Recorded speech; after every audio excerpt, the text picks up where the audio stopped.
The Marcia Weekes Show. It's the Marcia Weekes Show. From Barbados to Africa, voices unite. Educate minds, elevate sight.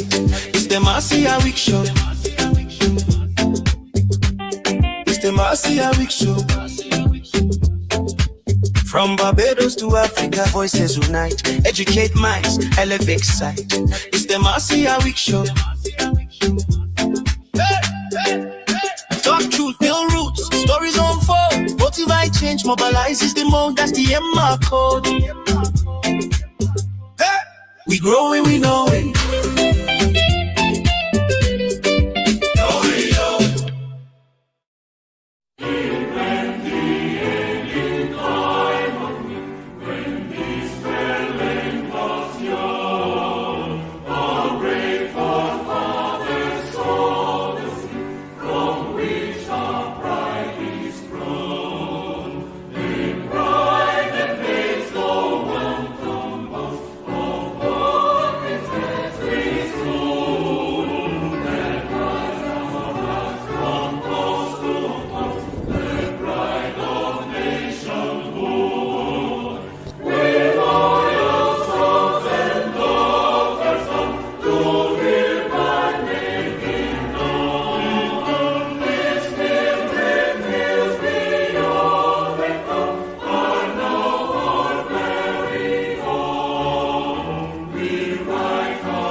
Ladies and gentlemen, good night, boys and girls. You just heard the national anthem of Barbados, and I have in my hand the national flag of Barbados. And no, this is not Dr. Ferdinand Nichols, not at all.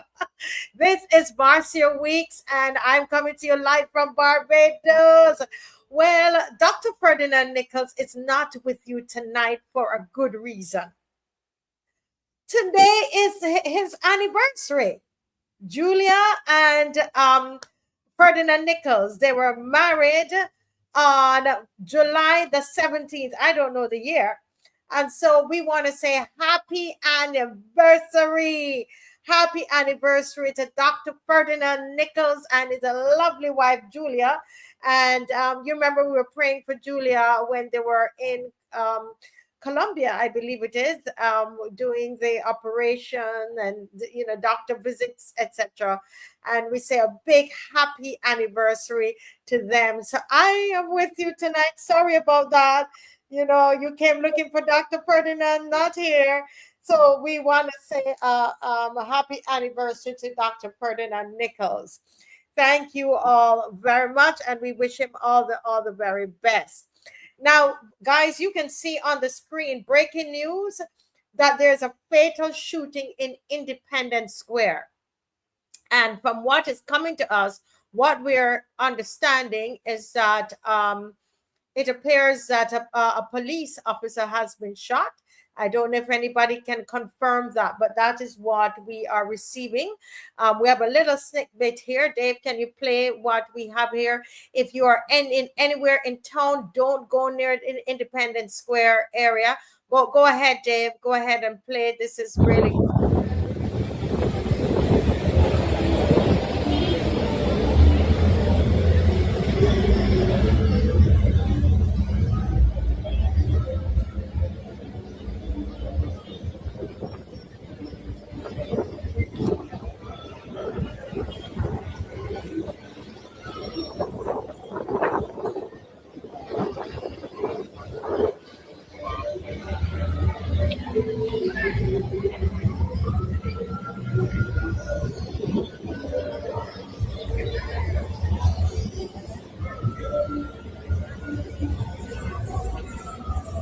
While that's playing, they're just showing you that scores of police officers are currently on the scene at Cavens Lane and Independence Square. The city, as one man has been fatally shot, while a policeman has also been shot. So this is coming from traditional media and not just somebody sending it to me. So I hope this media is correct.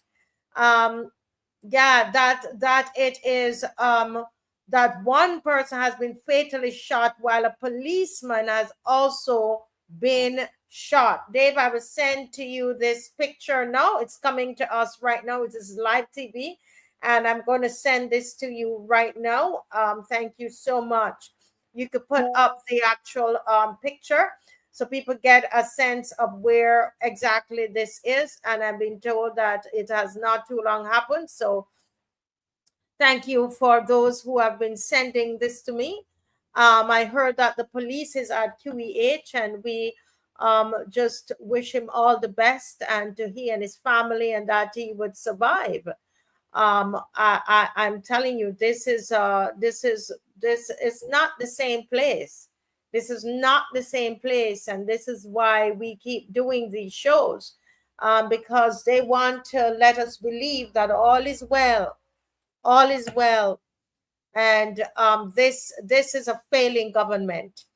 And you say, Marcia, but those from the government, they were not in Independence Square shooting anybody, but they have created an environment. They're part of it, the society as well, but the government is part of it in creating that environment that breeds this kind of behavior. And when you have some time, I can take you through how it's created.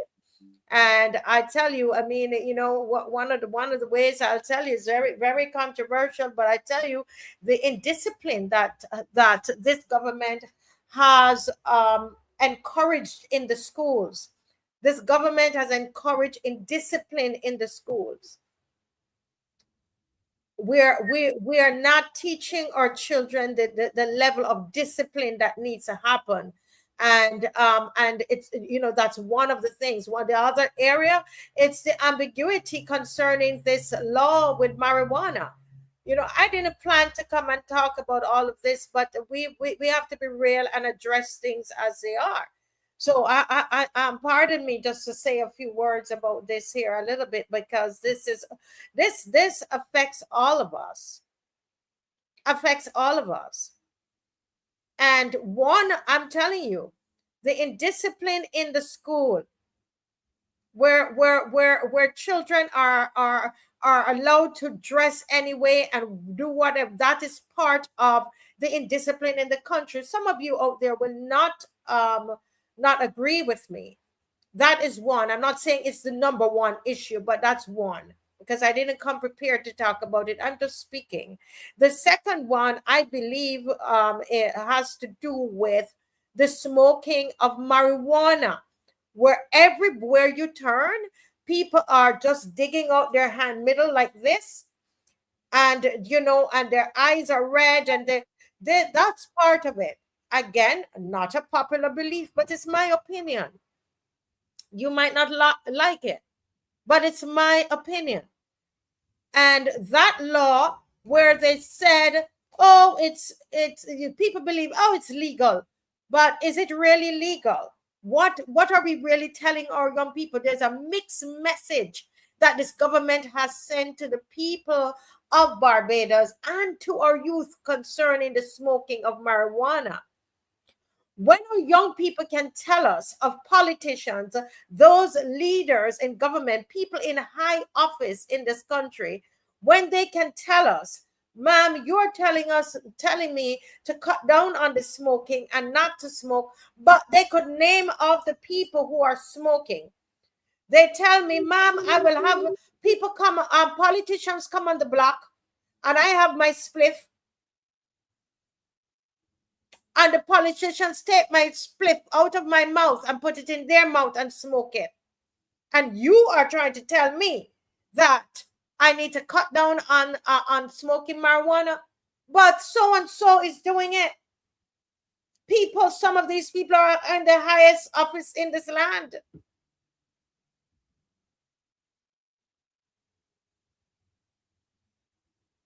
And you know, I'm going to tell the truth on here.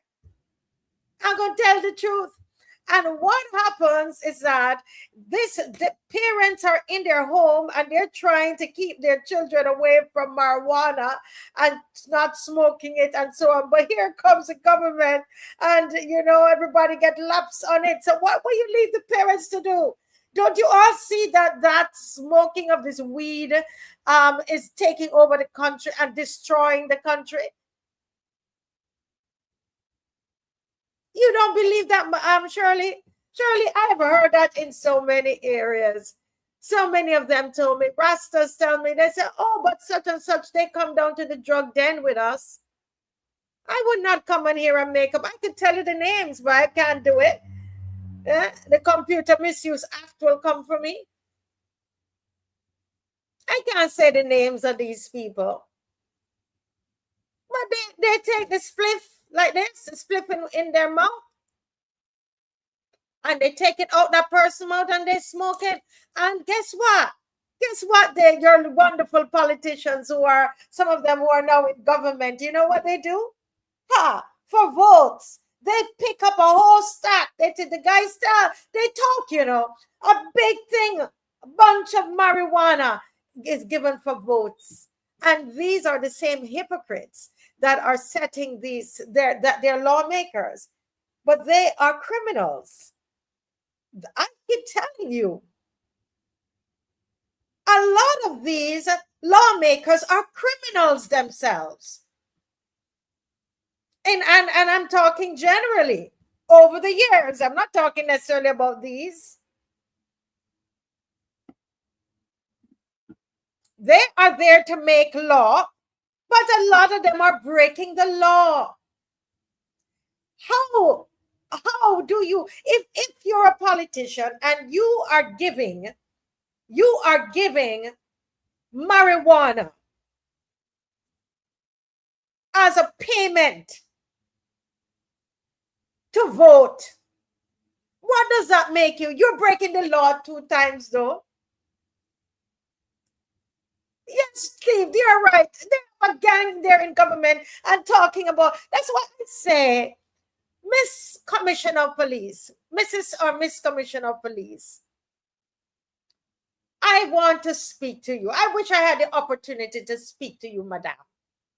And I'm praying for you. I prayed for you this morning, Commissioner of Police. Because I am trusting that God will use you.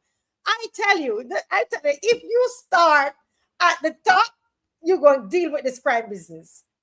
This here going to be solved in one. Government and business, just deal with them. And this solved in one. But you know what? Are we that serious about it? I want to say to the deputy commissioners, some of them, I know them. My good friend is there, Mr. Adrian Brooms. He is a good man. Deputy Commissioner Adrian Brooms and everybody, I'm telling you, I know you say, oh, she's just a filmmaker and a podcast host and what she know about crime. But I tell you, start in the government, yeah? Go for those at the top, and then you come down. And businessmen, and the white businessmen, go for them, and the Syrian and the Indian people. Go raid. Why you don't go raid some Indian business homes? Some of those businessmen homes right now. Go raid them. Go ahead. Go ahead and raid them.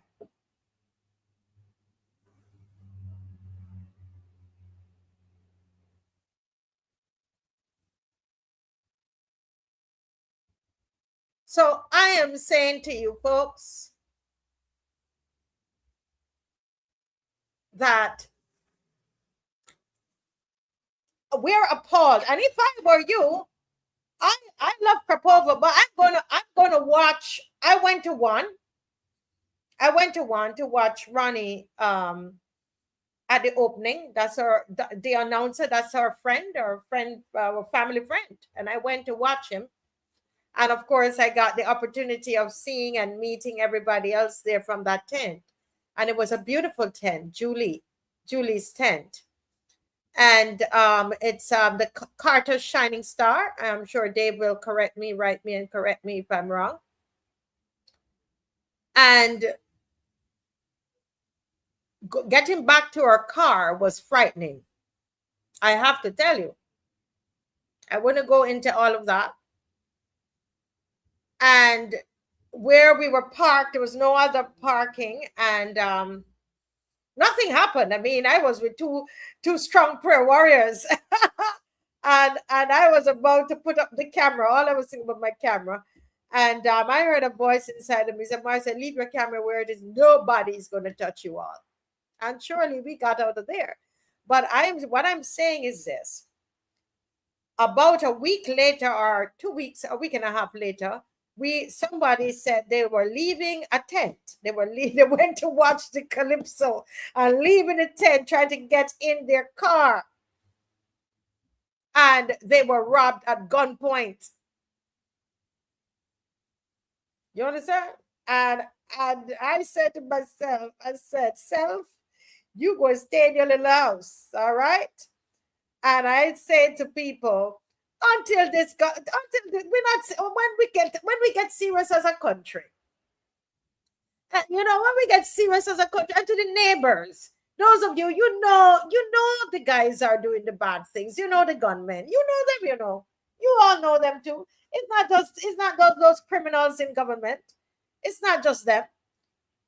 It's not those criminal businessmen in this country. Some of them white and Chinese and Syrian. It's not just those criminals there, but some of you in your own communities, you know very well. You know very well where the guns are. You know where the guns are, and you know where the gunmen are. You know. But you won't say a word. But when these things happen, you're appalled like everybody else, but you're not doing anything. In your own community, you do nothing. But all what you do is blame the government. Right? You blame the government when you harboring criminals. And then we're talking about we're serious. Serious what? We're not serious.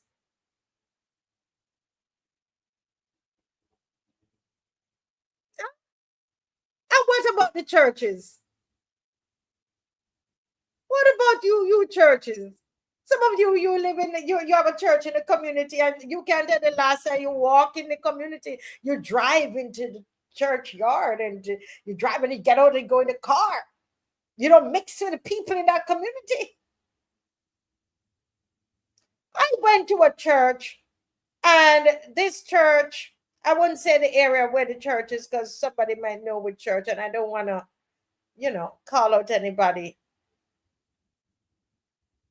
And trust me, I didn't come on this. I'm just moving as I feel God wants me to talk.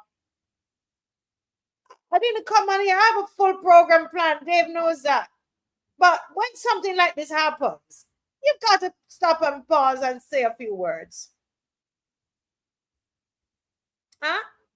And these people were going to this church. And when you look in the church the church and the community don't look alike. When you look, the car park is packed with cars. They are not in that community. I'll just tell you the community, Nelson Street and Wellington Street.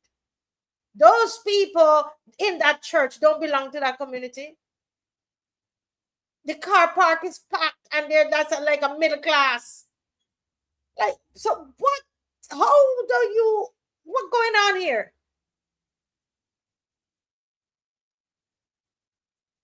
Huh?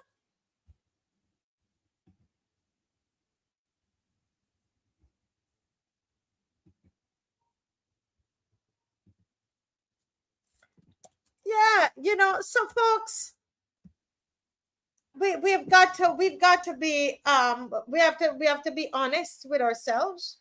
We have to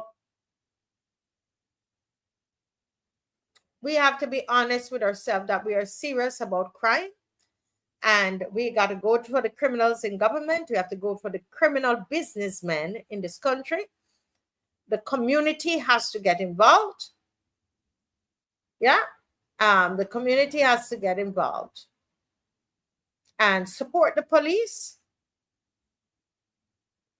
The corruption needs to come out of the police, where you know, some it is being alleged that some police officers tipping off the gunmen when the police trying to get, you know, where the police is sent to go and do a raid, and what I'm understanding, you have police who will tip off gunmen that the police is coming, so then they're able to hide their stuff. So are we serious? We're not serious. We're not. Yeah, it's real. It's real.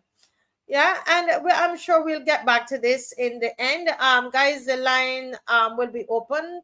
I think 9:50, 9:30. I'll tell you when it will be open. So listen up for when it is going to be open. And tonight, we think we're going to talk about the healthcare tonight, because I'm just moving as I'm led to move, and I this is not my show, you know. This is not this show does not belong to me. Do you understand that? This is God's show. And so when I sit here, I might have a plan, and I flow with how the Spirit leads me, because it's not my show. And I mean that. So I sat down. I wasn't supposed to be on tonight,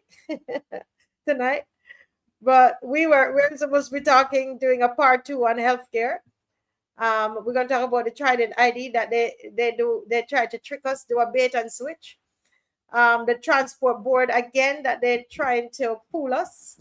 You see, so you have these criminals there in government, and I'm using that word strongly. I know what I'm doing, because it's real. You come and you trick us. You're trying to trick us about this transport board. Think we're stupid. Yeah, and then we want to talk about Dodds prison. What's happening up there? We spoke about Bounty the other night, but I want to tell you, we're going to revisit that. Did you all see how by the next day, there was in the media, in traditional media, they were now saying that yes, it happened, because on the show I was saying, why isn't the media reporting it? Y'all remember that? It's all over social media. Several podcasters are talking about it, but not the traditional media. And so by the time the show was finished, 10 o'clock in the night, by the next morning, a friend of mine said, Marcia, oh my goodness, can you believe it? It's now on the news. When it was all over social media, you see? Because they had planned a cover-up. They planned a cover-up. Yeah, we're going to talk about BiMPay as well. That's another, that's connected with the Trident ID. Yeah. That's connected to the Trident ID. I tell you, these people. But before we jump into all of this seriousness here of everything, let's talk a little bit about this weekend that is coming up. And the purpose of this weekend is to help us to deal with some of these issues. And I want to thank all of you who responded. to help us to make it possible. We are having the FIFA World Cup a watch. We call it the watch party. We're watching it with Dad. It's Spain versus Argentina FIFA World Cup final, and it is going to be at Sipa House right there in Colamarock. And yeah, watch the World Cup with Dad. Right, watch the FIFA World Cup with Dad. And yeah, so that is what is happening. And I'm inviting, well, we, you know what, I think by now we probably are full by now. We're full. Somebody said they want Spain to win. Annette, you like to watch it? Yeah. So this is happening, and it's coming compliments of you. There's no one corporate sponsor who can say that, well, I sponsored this event, and if I pull out of this event, they can't do it. It's you, the volunteers. You volunteer your money, your time, your resources. I'm sitting at my home and a car is outside beeping at my house. Beep, beep, beep, beep, beep. Right? Dave goes outside. If somebody's here to see me, who is here to see me? Somebody's there. And they had called earlier, but I didn't know they were coming at that time. I didn't know it was exactly that time. And they had some forks and spoons and cutlery, utensils to donate. They had a whole thing of napkins. As simple as that. And they took it from their home and brought it. Today somebody called and said, Marcia, I have a surprise for you. These are sponsors, I have a surprise for you, Marcia. Somebody who watches the show. I said, what is the surprise? I got a case of Sprite and a case of malt for you. And when they said for me, they mean for the families that are coming. Yeah. And we think of Jimmy. We have this huge stage, huge screen. This is the screen, y'all, that we have. And we're paying a discount. We're paying, but it's a discounted price for it. And let me tell you, if you have any events and you need an outdoor screen, contact me. This is the number here, Dave. Yeah, let me just move this here. You got to contact this guy. All right. And it's called the digital mobile billboard. And you can actually advertise there, and those are the rates that they charge, etc. Right? For how many seconds? Obviously, we're not that nothing to do with us. We thank God for Jimmy. All right, we thank God for Jimmy, but it's a big screen and it's LED, and so yeah, and there's a number there. Is there there's a number. Take a screenshot of the number. Check a screenshot of the number that you can get your screen. You can rent your screen, right? Now, folks, so we thank Jimmy for the screen, and we thank everybody for all the donations. One person called and said, Marcy, I'm giving 5 chickens. They watch the show. I watch the show and I want to help. I'm giving 5 chickens. Another person, I told somebody about this. We're gonna match that. We're coming with 5 chickens, right? And then things are just happening. What we need now, everybody, you want to hear what we need right now to close this off? We need some more beverages. All right, not alcoholic beverages, non-alcoholic beverages. All right, so we got Sprite, we have malt, and anything else that you can donate. Give me a call now, 236-7000. All right, we still need some beverages. All right, and it is when you start, drinks become expensive. All right, so we do need your help. If you have water, if you have a case of water, that would be good too. And we just want to be able to have a variety that we can offer the children and their fathers. And some, a few of them said, well, can I bring my wife too? So the family might be coming. So we're going to have a great time there. And come out, and we need volunteers. Can you volunteer? We need parking attendants. We have been given permission to park. Dave, I can say where? Right, the parking is over by Guardian Life Insurance. So they've given us permission to park there. So when you come, you just park there and then walk into the event, all right? Because we don't have any parking at that particular space because we're using the outside. So you can park at Guardian and then just walking. It's right, we're next door, basically next door to them, right? And these are these kinds of events are some of the events that we are not just here talking about what the parents are not doing and what the society not doing, what the government not doing, what the police not doing. We're doing something, and that's what I love this show. I love this show because of that. That we do things. We help out the society. Well, the next thing that is happening on that evening, and we're going to finish early. And let me tell you, no popo not going to happen at our event. All right, because we starting the Walk Holy Band presents Pure. You hear it name Pure? No gunshot, no fire here. All right, 5:15 we are starting, and we should be finished by after 7. You're home. All right, and it's going to be at the same location. It's going to be at the same location. Now, if you're a father and you're coming for lunch, you have to RSVP. You must tell us that you are coming, so that we can prepare for you. If you're just coming to the show and you want to come and watch the match, you can come at 3 o'clock and watch the match. Okay. Otherwise, from that, the show is going to start at 5:15, and for that, there is a fee for $20. So it's at 5:15.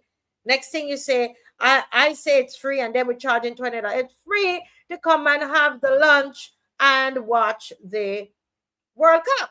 We can't charge you to watch the World Cup. Don't get me in trouble. All right. But at 5:15, we switch gears and we go into pure soca and social commentary. Pure soca and social commentary. And you see this lineup? Last time we had a ball. Right? We had a ball last time. And it's going, so when we finish, I guess if your team wins, then you'll be rejoicing. Right? So, but we're going to play a couple before we go into the more serious issues, we're going to play a couple of the songs.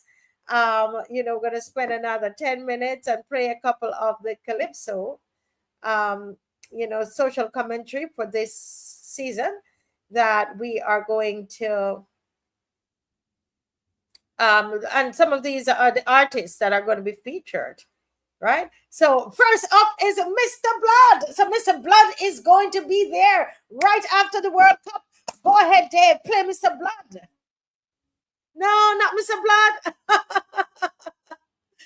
Anybody watching, were you there last year at the Walk Holy concert? Yeah. Oh, it's Mr. Blood. I was right. Hey. Sun hot, but we still liming. Rum punch, cooler on the side. Paint on my jersey, flag in my pocket. We dip on the road, we feeling alive. Truck passing, speaker box shaking. Grandma on the step, she walking up smile. From the gap straight down to the garden, it's one big family. We answering the call. Oh, tell me how this good done. When the rhythm so sweet, so every year we say last one. But will it be a strong? We know.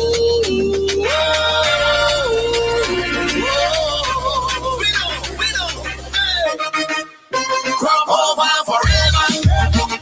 We ain't done yet. From the jump to the sun come up. Rise it up, we gon' keep it. Crop over forever. Hold head, move waist whenever. When the band start, go to the top.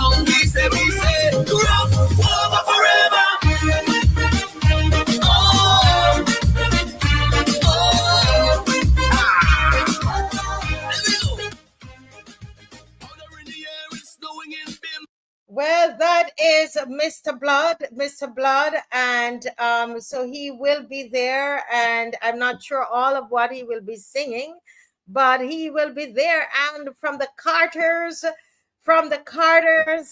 Shining Stars, we're going to have, let's see who this is. Tell me who this is.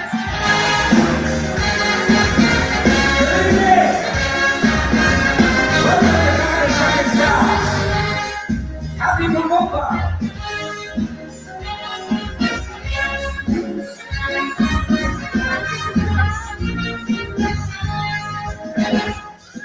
I don't hold any grudges, but my soul judges who refused to crown me last year. I need more botanical gardens in front of thousands of patrons who paid to see the announcer appear. Particularly from competition, performance, presentation, National Talent Festival, it went clear. When the performance done, people happy at number one, but the result was an insult, and all I hear, the people's king, you are the people's king. Blood will be trophy, but you are the people's king. You have the garbage rocking, even before you say, the judges showed you no mercy, but you are the people's king. The people's king. Like observer since 1991. Catatats, legal rights, independent woman. Keep on pushing, marriage shuffle, last general election. Firepower, patriot, sing a song, I don't want the crown. He never win the monarchy with all them songs that he sing. Like the late, great Colin B. You are the people's king, the announcer, observant, the announcer, magnificent, the announcer, really grunt, the people's king, king, king, king. Welcome back, Barbadians. Welcome back, The announcer will be in the house on Sunday. How many of you seen the announcer song live? And I tell you, you're not going to hear no pom pom pom pom at our thing, all right? We finish after 7. You're gone home, right? Nothing late night for you to be worried about anything, all right? So that is on a Sunday, right after the World Cup. You know, watch the World Cup, and then pop, you're going to hear music string up, and we're gone down the road. And, you know, while we are going to feed those that come to watch the World Cup, the fathers and the family, but when you at the concert, listen, they're going to have fish cake on sale. They have fish cakes. They have chicken necks. Listen, don't let the doctor hear all of these things. You know, the doctor say I push in bad food, but I just tell you what the people eating. All right. So they have chicken necks, and they have all kind of hot dogs. Oops, the doctor won't get me. Hot dog and burgers and all of that. So you get in the meal is free. The meal is free at the World Cup. When you come at 1 o'clock, 1 o'clock lunch is served. But after 1 o'clock, then you can purchase something, you know, and support Walk Holy. I think that is good, right? And $20 for that concert. But go right ahead, Dave. Who is it? This is a big song, Kids Side. The announcer, and you got Kids Side. Go right ahead.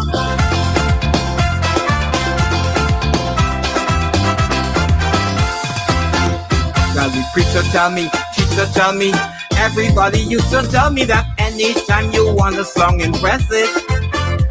And my mother tell me, father tell me, even my grandmother tell me, you got to learn to be expressive. Anytime you want to show your potential, proper English and national language is essential. Check out to the land, and you could search all over. Nobody could talk like me. And when you come and ask she for crime in this country, she say we need stronger communities. And when you come and ask she for carry community, she say you're going Guyana with Zephyr ID. Gambler get vexed, gambler start to ball. Then kidnap a man, they couldn't do that to Winston Hall. Just like Ninja Man, me said they had to have a warrant in hand. So it was no kidnapping at all. And you're gonna talk like me, yeah? Speak like me, yeah? Show the world you coulda do it like she. Talk like me, yeah? Speak like me, yeah? Show the world you coulda do it like she. And you gotta show them how you could run a country.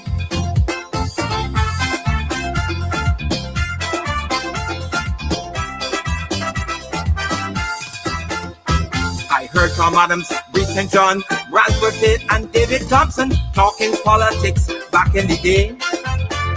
I remember Billy, So already you have 3 great songs. You have Blood, you have The Announcer, you have Kid Side. How many of you, when was the last time you saw Kid Side perform live? Well, here, listen, at this Walk Holy concert, you're gonna get to see them live, shake their hand up close. Yeah. Somebody say, oh, Andre, you're coming. What about First Wizard? You're coming. Teroni, you're gonna be there. And Matthew said, sound interesting. Matthew, are you in Barbados? All right. Well, this is one of the serious songs. I mean, they're all great songs, but this is a serious song. This Apache singing this here, you know. Play this song. Facing tragedy, not another statistic. He was a real man. Somebody's son, 6 feet on the ground. Somebody's father who would be around and decide to live just with his fatherless man shut down in the street. 240 sons killed in the last 7 years. Along with the pain and tears, Papa listen to pain. Society fail, society fail. When every day we see our sons getting married or going jail, society fail, all of it fail. If you know what I say, it's spiritual. If you know what I say, it's real. Society fail, all of it fail. These are open wounds and time alone cannot heal.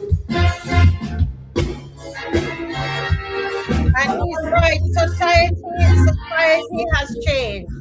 Society has changed. Not the same Barbados. Not the same Barbados. And we're going to see him live. Listen. Yeah. 14 years old. Society has changed. And so this is going to happen right there at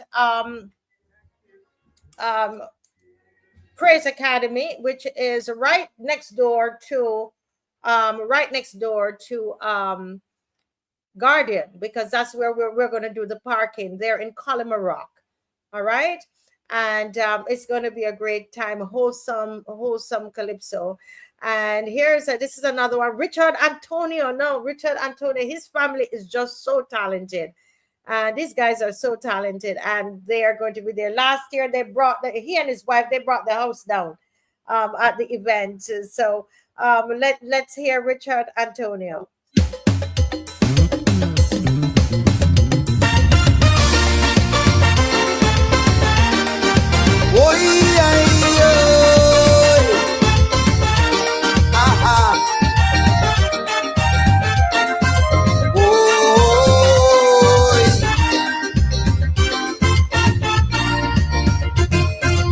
Righteousness exalt a nation, this the Bible say. For this we all must take heed, for we have a part to play. One and all must come together for the love of country. Cause what happens here at home will affect you and me. And the Lord has been the people's guide for the past 300 years. It came still on our side, we have no doubts or fears. Many a problem and situation we will have to face. All we need to do is work together and we can finish the race. With grace. Come let me build this country together. We must build it brick by brick, and every challenge we'll face it. This is the strength of a nation. If we put all hands to the plow, no turning back, no stopping us. No, yes, we must put in the work, and from it we should assure. Yes. That is Richard Antonio, craftsman of our fate. And Richard Antonio is going to be there live and in living color on Sunday. Only $20 for all of these Calypsonians. Come on, man. Put on your clothes and come on down. Yeah, and get some fish cakes. Don't tell the doctor. Oh, someone maybe said it sounds nice. Come along and hear them, man. Sandra, the name of the song by Apache is Society Change. Society Change. Okay? Bajan Economist said wonderful music. Well, you could hear it in person on Sunday. I would love to see some of you and, get a big hug from you all. You've been supporting the show. I'll be there as well. All right. So we have another one. We have another one, Dave. This one is another great one. We played it on the show. Billboard. Billboard is going to be there on Sunday as well. You got to be there too.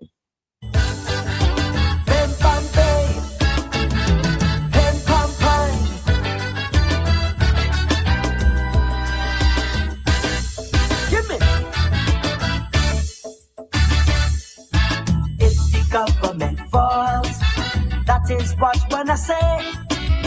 From the time them get the vote, them bring the IMFA.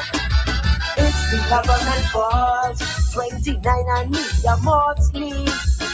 Get and raise the tax so high, people barely getting by. But wasn't it you who decide you want big loan for home and care? And it was you who decide you can shopping in Panama. Your card decline, you have no credit, but like a ball you're bouncing a check. When you know your account never had money yet. So stop blaming the government for your predicament. They do not mandate the choices people has made. Stop blaming our leaders for our disasters. They do not dictate the choices that people make. It's our duty, each one of we must accept responsibility. After one night and fate, stop blaming the government. Stop blaming the government. Stop blaming the government. The time would be better spent if you stop blaming the government. Stop blaming the government. Stop blaming the government. Reflect on your own mismanagement and stop blaming the government. Right, and I'm telling you, folks, that he's going to be there. Blame Him is the name of the song, and he is going to be with us. That's Billboard. If the government falls, I'm hearing that every week. Yeah, Billboard is going to be with us.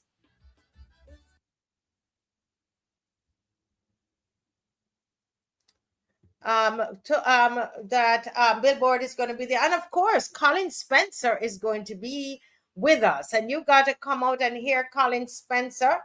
That is, he's going to be Colin Spencer. We don't have his music, but he's going to be out with us. He was here last time and he was a hit. I'm actually looking forward. I'm looking forward to Sunday after the World Cup. And Julie is going to be there. Julie doesn't just have the tent. Lady Virtue, she's going to be singing. Juliana will be there. Sammy Jane is going to be there. And so will be James Lee Cock. You can't miss it. You can't miss it. You can't miss it. All right. So that is Wakoli Kadume Band presents pure soca and social commentary. And watch the World Cup and go zoops right into the concert, and then we zoops home. Everybody will be home safely. All right. Lovely. All right. Wonderful, wonderful, wonderful. Yes, someone said these songs are very good. I must say yes, Beverly. So you got to come down and hear them in person. You got to see them. All right. And eat some chicken necks while you're seeing them. Well, you know, folks, as we're talking about culture and we're talking about crop over and we're talking about Barbados, we want to pause to remember the Right Excellent Sir Garfield Sobers, who has passed. I don't know if everybody heard that.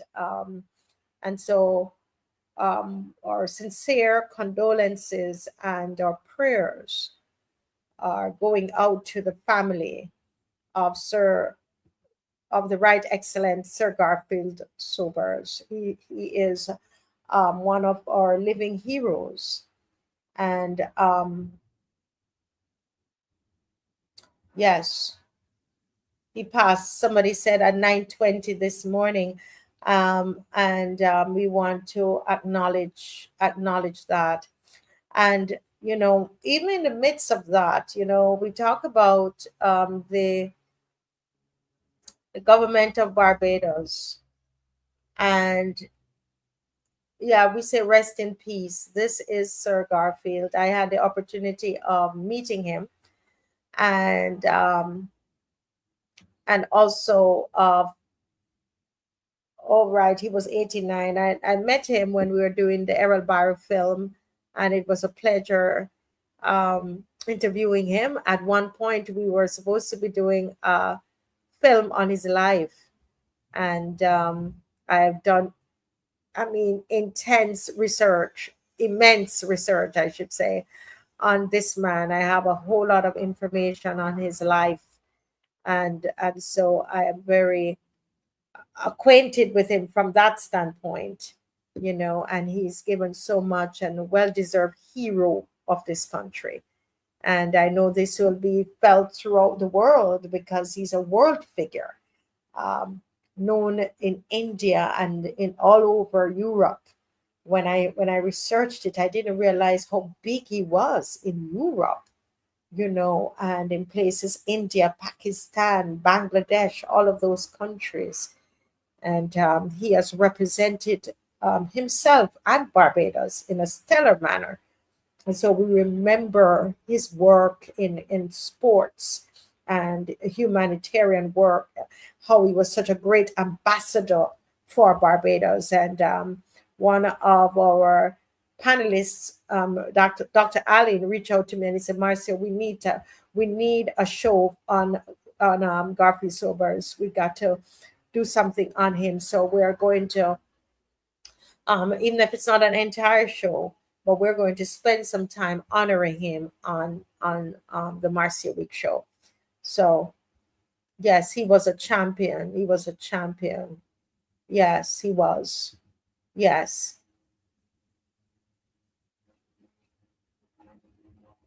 Yes. Condolences to the family. Yes, this is a world-class man. Yeah. Yeah. He's a world-class man. That's something we have to play, Dave. You have? Yeah, go ahead and play it. We're just flowing tonight.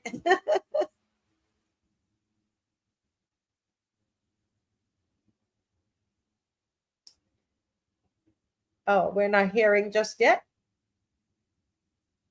Warned that a West Indies side, including Sobers, might lead to the cancellation of the 1970-71 tour by India. And as you know, cricket was the biggest thing in the West Indies, and everybody looked forward to teams coming to participate because it also helped the Caribbean. The pressure on him to apologize was considerable, and the controversy just would not go away. Errol Barrow was then called upon to solve the issue.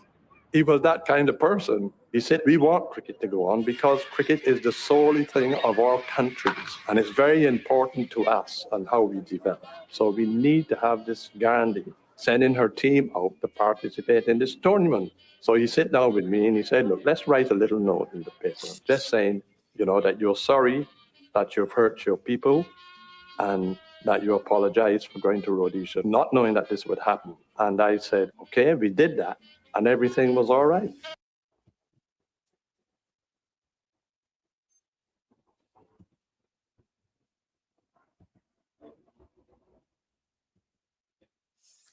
That is from the Errol Barr movie. We took that extract when I interviewed him for that movie, and that's an extract out of the film that we played tonight. May his soul rest in peace, and we send our condolences to his entire family. Yeah. But even in the midst of this, I want to, it takes a government like ours, an inept government, to mess up even their first, I would say, tribute to Sir Garfield Sobers. Was Sir Garfield Sobers right-handed or left-handed? Was he right-handed? Anybody out there, was Garfield Sobers right-handed or left-handed? Dave, can you put up the picture where it says the Prime Minister? This is coming from GIS. Put up that picture, Dave, where they have a younger version of Sir Garfield Sobers. And what hand does he have the bat in this picture? Ian Armstrong, Teroni, tell me what is this picture tells? What did this picture tell you about Sir Garfield Sobers, or one of our living heroes who died today? This is put out by the Government Information Service.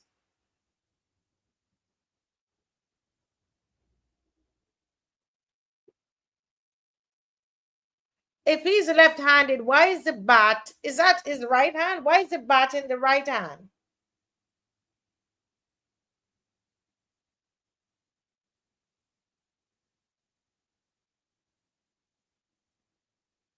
He bat with the left and he bowled with the right. So why?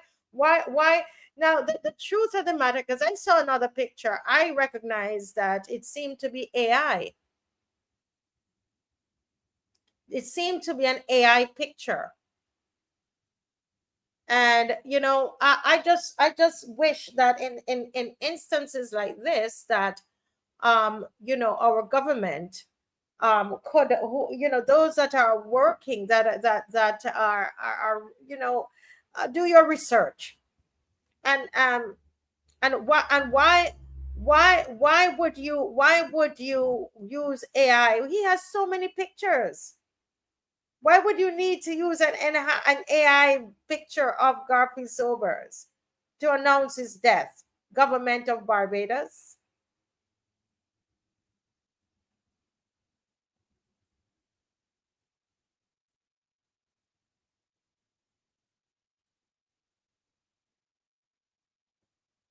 Very interesting. Somebody say it was completely left-handed. Well, someone sent it to me, and I just thought I would, but they mess up everything. They mess up everything.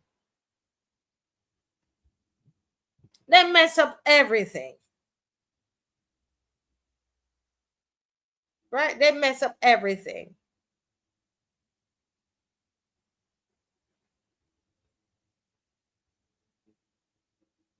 Correct, Tanisha. There's so many pictures that could have been used, but this is what you might see it as a little thing, but it is part of a big cancer, a big sore, a big issue, where they just don't do any research and they don't do things right.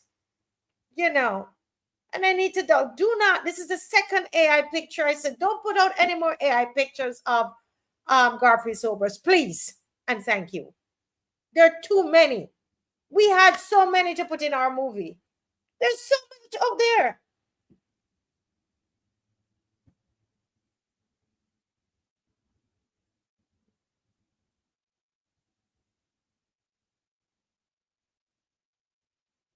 Yeah. So, yeah. Anyway, so we just we just wanna wish his family well in this time, and as they mourn the loss of this great man, while we lose him on the as a country. But then there's a brother, there's probably a brother, their children, there's a there's a family that also have lost a family member who was dear to them. Yes.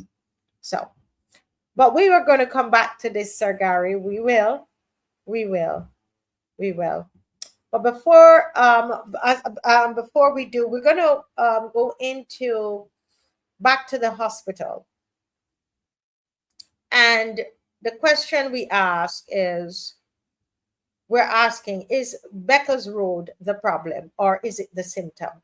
When I talk about Beckles Road, what am I talking about? Let's see who was at class. Who was at class?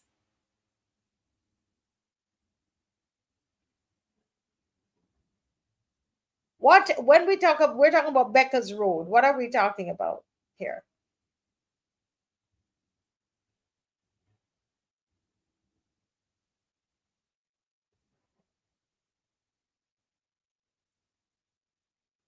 Nobody?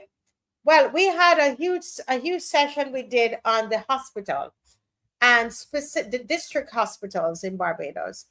And we focused on Beckles Road, the geriatric hospital at Beckles Road.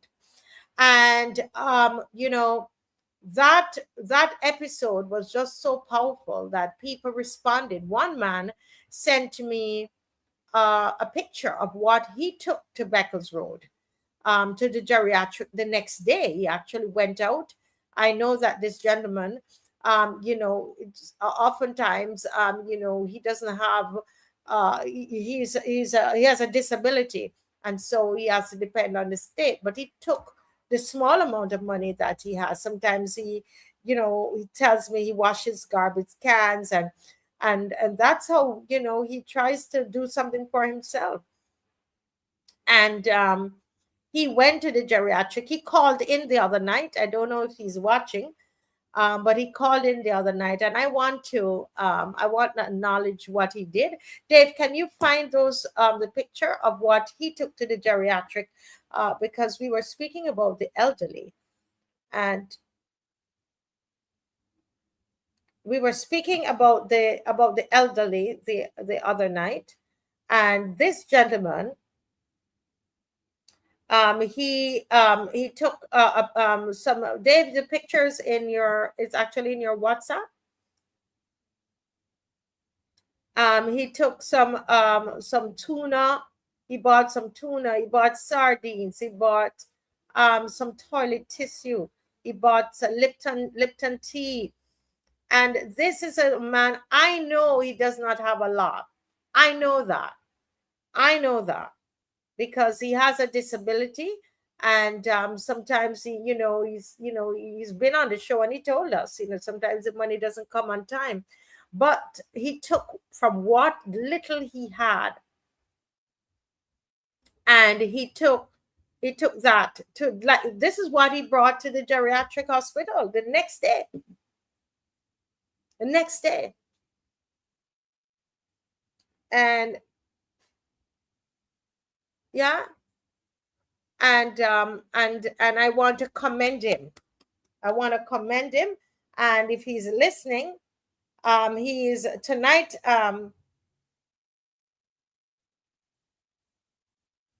But tonight is the night where he can actually call in. Okay, he's calling in now. Okay, let me accept his call.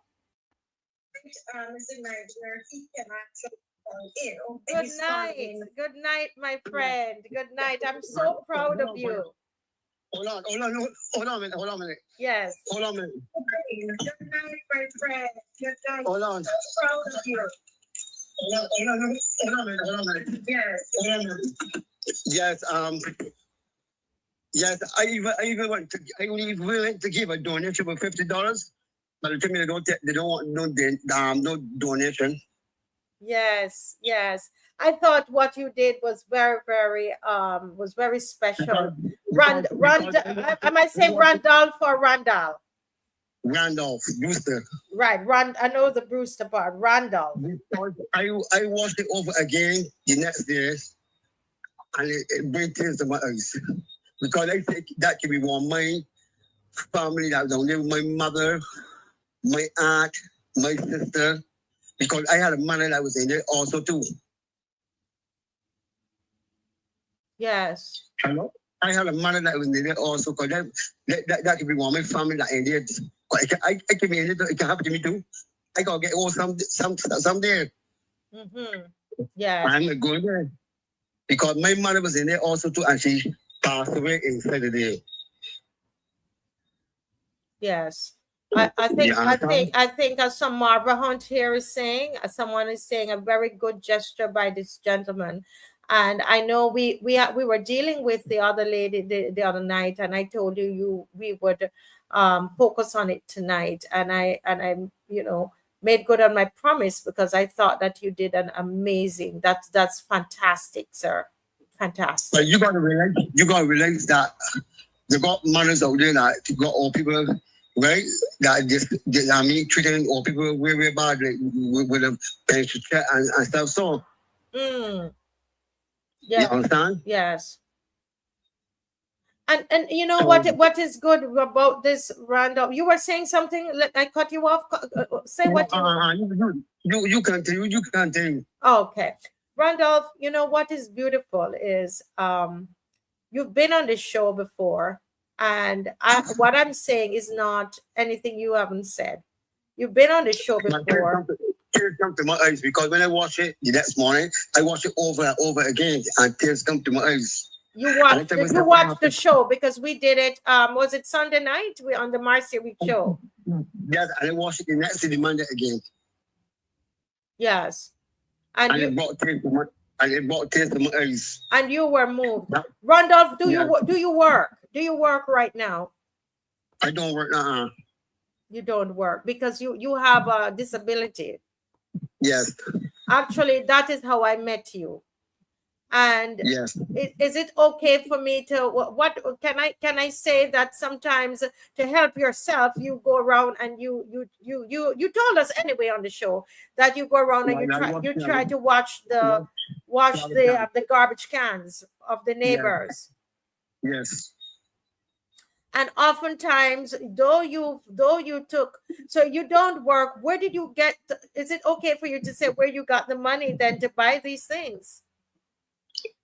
But then, many things I get to buy my things, these things that I had, that I made by out of my welfare check. From your welfare. So you got your welfare check and you went and you bought these things. I want to, I'm not trying to embarrass you, Randall. You can let me know what you don't want. If I ask you the question, you don't want to answer, you don't have to answer because I know you, right? And I want people to realize how this man gave out of nothing. Do you understand what I'm saying, First Wizard? The only thing I had, right? I had like rice, macaroni, chicken, cheese. I had none of so because I can't use none so I can't use the cheese. Yes. I had a chicken, no beef, no lamb. None so I can carry.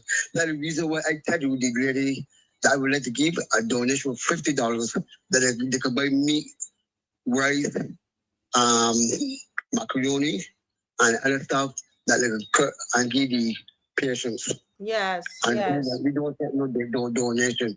I can't $50 to me. yes. Well, and what is touching me out of this, Randolph, is that It could be me. It could be me that in there too. No, you gotta get all some there. My yeah, mother was in there. You understand? yeah, So people gotta realize that because they can't always stay young all the time. They gotta get old. And I feel that people should look and hear what's going on in that district hospital. I just should donate at least some food stuff to that district hospital. yes, Randolph. Get in cover. Take what you got. You can cover, right? And if you want to give them all this food stuff, give them all the food stuff. You can always get more. You can always get more. You understand? But Randolph, would it be, how you remember how we met? Can we talk about how you and I met?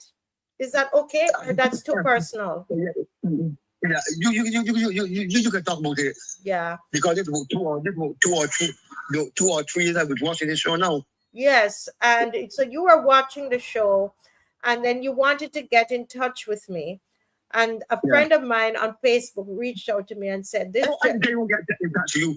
A lady that used to pass there in the van, she was telling me about you, and she about to give me your number. Right. And why did you want to? Do you want to tell the people why you wanted to contact me? Is that okay? I can't remember why you want to contact me now. Well, we brought some things for you. I remember that food stuff. That was food stuff. That was a Saturday.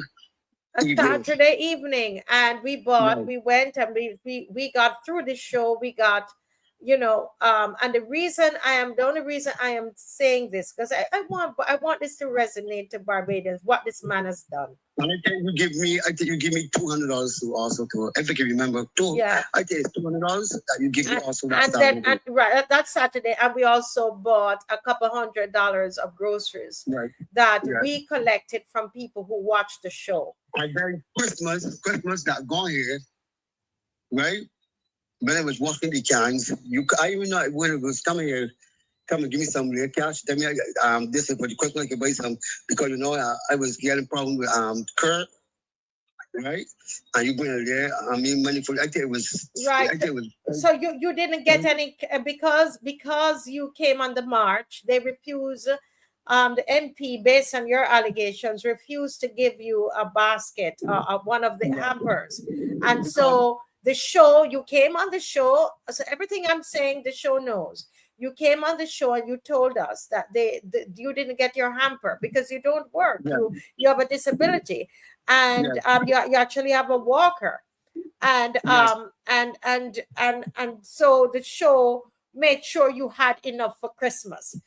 But back to the first time when we met, when we turned up, viewers, when we turned up at Randolph's home and had all of the stuff that we got through the show, not me, through the show, because I would have told you about it, and then you guys gave. Randolph started to cry. Didn't you cry? Yeah, kiss him on the eyes. Yes, and he had goosebumps all over his body, and he made me cry too. And I'm saying that, guys, there's a reason I'm saying that, because we've never told that story on the show. Because I know some of you want to say, you're not supposed to say what you do for people. You know a lot of people out there that suffering. A lot of people out there suffering because I called CBC radio yesterday on the calling program. I was talking about my house and the windows and things. So I was calling on that calling program yesterday morning. And the woman told me she would get contact with me. She was saying somebody to me that she told. Get my number and everything and stuff. Yeah. I tell you something. I wanted the people to realize that when we say that Randolph gave out of nothing, we wanted them to understand that you are not somebody who have an abundance. You wait on the welfare check when it's not early, then you know you will call me and let me know what is happening. You always tell me what is going on. And if and when I can't, we can't help all the time. We haven't helped you all the time, to be honest, right? Remember my water, I leaked here, and my water bill was high, and you pay my water bill and stuff. Not when you say me, you mean the show paid it, okay? Right. Paid the water bill. And and when we say these things, everybody don't just send us the thing for your water bill. This man has a walker and he's on disability, and so we help him when if he and you know what? He doesn't ask all the time. That's what I like about Randolph. He doesn't call me every day and asking. Is if he needs something. You know, and if he can't, the check, the welfare check is coming or something is, you know, but the point of this whole piece tonight, what we're saying is not is to show you the show, how you gave to Randolph, you the viewers, you've given to Randolph, not me, because I don't have what I'm not to give. It's the people, you guys gave to Randolph. And look at what Randolph has done. How do you all feel about that?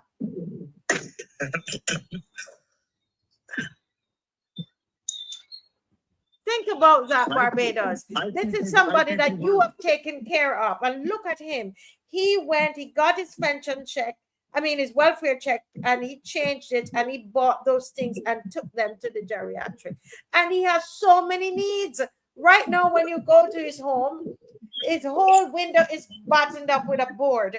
And I've been calling the UDC I was calling? Urban Development. I've been calling Urban Development to come and help this man for so long. And he still has everything, he still have the window broken out, and they promised me they're going to go and help him, and they haven't. I got rid of that. I can't even open. I put something down the window and it open and it's playing myself, so I gotta get windows now to fit all the windows now. Yeah. So when I saw this, Randolph, you brought tears to my eyes. When we brought the groceries to you cried. But when I saw this, you made me cry. You brought tears to my eyes because I'm like, Randolph brought this? I was shocked, Randolph. I sent you for yesterday, no? I take a picture of it. I sent you for yesterday. Yes, you did, but because you remember yesterday was a tough. Well, not yesterday. You sent it to me on Monday. I tried calling you yesterday. I tell you, I got something down by the Beckles Road for the old people. But I had to get to the office upstairs. Yes, but Randolph, I was that because we're dealing with the event on Sunday. I was just so busy. So it's after the evening was over, I was able now to go back to read what you had there. Then I understood what you were really saying, and I saw the picture, right? Okay. But I just want to say, and I didn't plan to take this long with you tonight, but it's important. You know what he stopped at me? You know what he stopped at me? That working outside, he was watching the Marcia Weekes Show then. Say it again. Tell the people what the staff said. What the staff tell me upstairs, right? You was watching the Marcia Weekes Show then. Yes. I tell him I watch it every night. Every night. Yeah. And Vihoy, another person who is a giver, and she says it's called generosity. Giving despite having very little for yourself. And this is not how I was going to mention this tonight, but this is not the way this show was going to go. But because we're on this, I'm just going to go with the flow. I don't know who is coming on. I'm not even supposed to be on here tonight. But listen, this is not my show. This is God's show. So we're going to flow with it. All right. So Dave, get Tiger's video up, please, for me. Get Tiger's video up. We gonna flow back Vihoy. We gonna flow. I tell you, I'm feeling something tonight. We gonna flow. Well, let me tell you, Randolph, you have blessed me, and I hope that the rest of Barbados that they are blessed as well. There are times when we see people and they ask us for things, and sometimes we don't want to give them. But look at this. The show has given so much to Randolph, and Randolph took up his welfare check and went and gave the elderly. And now he's saying somebody called, they might just fix his window, that somebody threw a stone in and broke his window. Right? And so I'm saying it's about generosity. So whenever we make the call, guys, and I say concerning the we got to come out. I have one that call the politician ain't doing it. We got to come out and have one that call the politician is not doing it. You understand? We got to come out and have one that. They need to know that this is the same Randolph who was punished for coming to the march, and according to him, based on his story, he reported to us that his MP at the time, they refused to give him, the office refused to give him. You know, I went to you show because the lady tell me that I hear you for the Marcia Weekes Show, you're blessed to be BNP, man. You're blessed to be BNP, but I ain't patient money. Yeah. She said, and when they were passing, you didn't get a hamper. No, they tell me that I was food. I tell you that they were selling. So they said they don't want to give me none because they don't want anybody. They don't want me to go out to say that I ain't getting food stuff. I only get fruits. All of a sudden, the fruits that night thing. That what Kurt tell me. Well, we were happy that we were able to take care of you, and know you're taking care of others. Well, thank you so much, Randolph, and I pray that this would ricochet right throughout Barbados. This is what we're talking about. This is it right here. God bless you. Yeah, you too. Love you, my brother. God bless you. I have to come and get the buckets. Okay. All right. Okay. Bye-bye. Yeah. Bye-bye. Bye-bye. Wasn't that precious, guys? And somebody said, only a few likes on the show. Can you pause and like the show? I don't ask for it a lot. Sometimes you're watching shows and it's every minute of, like the show and subscribe. I barely say that. I only say that if I believe that they are trying to report the show, but I don't do it often enough. So can you stop and get 83 likes? What's wrong with us? Come on, like the show. This is beautiful. Now, we're going to talk about the hospital, but before we talk about the hospital, I feel I'm just flowing with my heart. Let's go right to Tiger right here, and Tony the Tiger, and we're going to shower him with love. We are going to shower Tony the Tiger with love. Guess what? We're going to get him a haircut, to get his beard done up. We're going to get him a manicure, a pedicure. What we're done with Tony the Tiger, he going to feel like $1 million, okay? And we are descending on his place on Friday. It's next week Friday, guys, the 24th. It's Friday the 24th and the 25th. Friday and Saturday, we're going to be at Tony the Tiger. Friday and Saturday, and what's not finished, if we didn't get finished Friday and Saturday, when we're going to continue it on. Now, some of you might not be able to come down to help with this home, with this elderly man, because we are living out what we preach, right? What we talk about. You might say, Marcia, I want to give a tin of paint, right? And if you want to give a tin of paint, you can give like white paint. Let's just stick with white paint, okay? So we will just do white paint. It's a board house, so you will know what kind of paint to get. You might want to do a tin of paint. You might want to give a few curtains. You might want to. We need a bed for Tony the Tiger. And everything I'm saying, look in your house. I have a tin about 3/4 paint, white paint. I'm going to bring it up there. Right? Yeah, but First Wizard, where would anybody out there want to give him a new house? It would be lovely to give him a new house, but we're going to give what we have, just like Randolph did, right? Randolph gave what he had from his welfare check, and that is the same principle. So we're not going to go and bite off more than we can chew. We might be out there and somebody come and say, Marcia, please, I'm going to give him a brand new house. Well, yeah. But outside of that, we said on the show, we will go in. Someone has paid for a skip, and we will go Friday. And I've been told, don't leave the skip there unattended.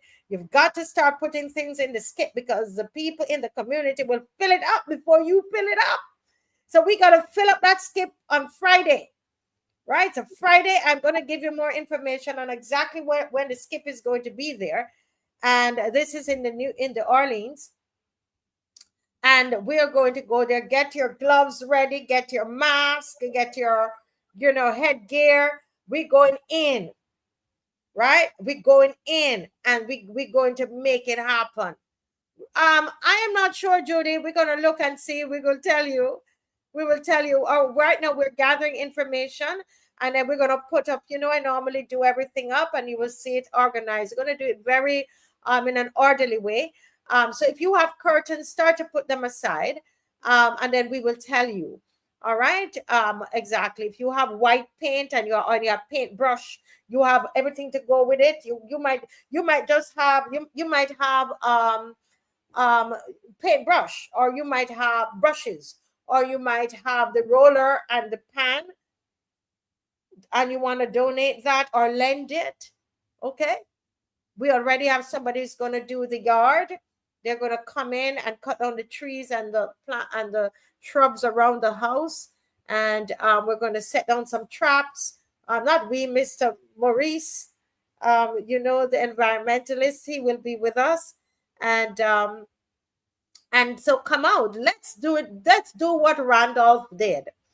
Let's look inside your home and see what you can do. Let's go inside Tony the Tiger's house now. Go right ahead, Dave.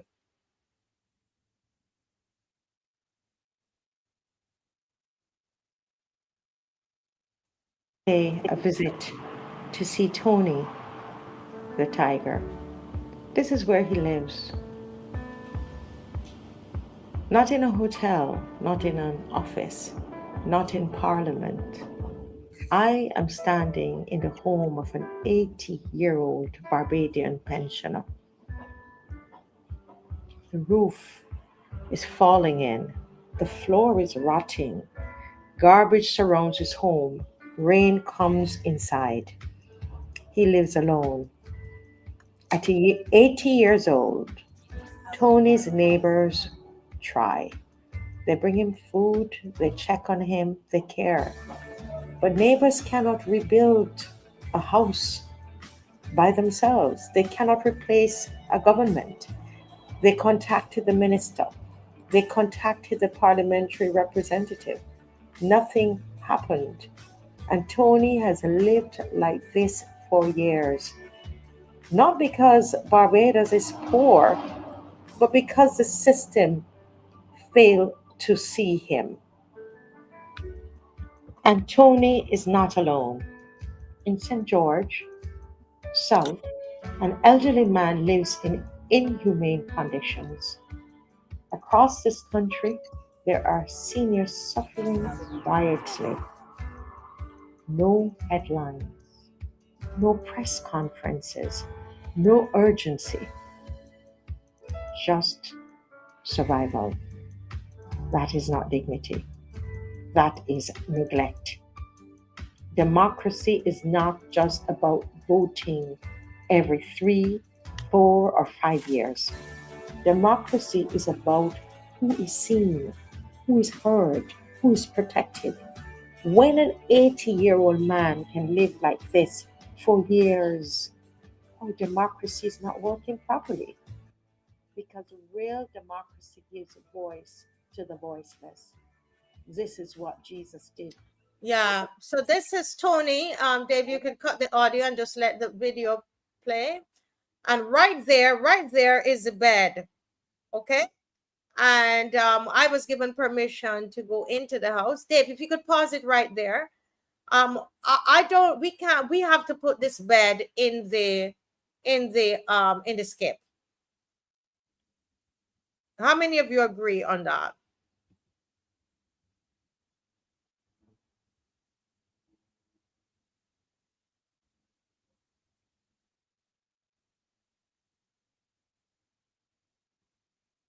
We need to take out the bed, at least, and thing. And I understand people are saying he needs a new house. The reality is, we can start this process, and if, as I said, we will work until we hear, until there, if he needs a new, if somebody comes and says, Marcia, listen, we will put him in a new home. Well, that's great. I mean, that is wonderful. But are we going to leave him in the squalor? Yeah. Are we going to leave him in the squalor? We could at least clean around him. And that's what we're doing. We're going to clean around him. The person who is saying, those of you are saying he needs a new home, we could, but we will, when that time comes. One thing I'm not going to do is to promise him something that I don't know how I'm going to get it done.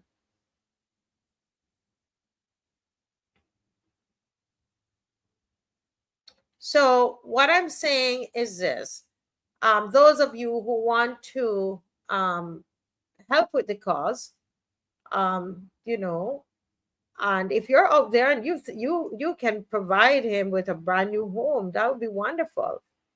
But until such time, we will clean what he has and use what we have.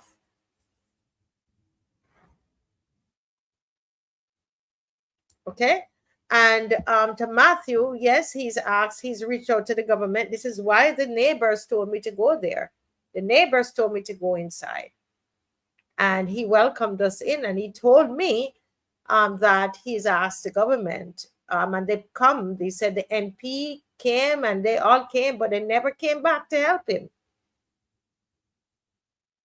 So we decided we're not waiting on anybody. We're going to go and help him. All right. So that's the 24th. And we want a brand new bed, brand new everything. Only what he doesn't want us to throw out, we won't throw out. And someone in the neighborhood, we're working with people in the neighborhood. They are saying that they would keep him at their home until we're finished. And so we're not just going in on our own. Yeah, so we're just doing what we can right now. And as, of course, a new home, what I actually was wanting to do was to put him in a home, in a care, like one of those private homes, to see if we could raise enough money to keep him there. But someone said to me, well, he doesn't want to leave. That's his community where he lives. So let's see what we can do to keep him there, Yeah. So that's Tony the Tiger. And that mission is coming up on Friday, next week, Friday. And we're going to tell you more about that. So listen up for more about that. All right. Yes, thank you, Vihoy. And those of you, like Vihoy is overseas, pray for us.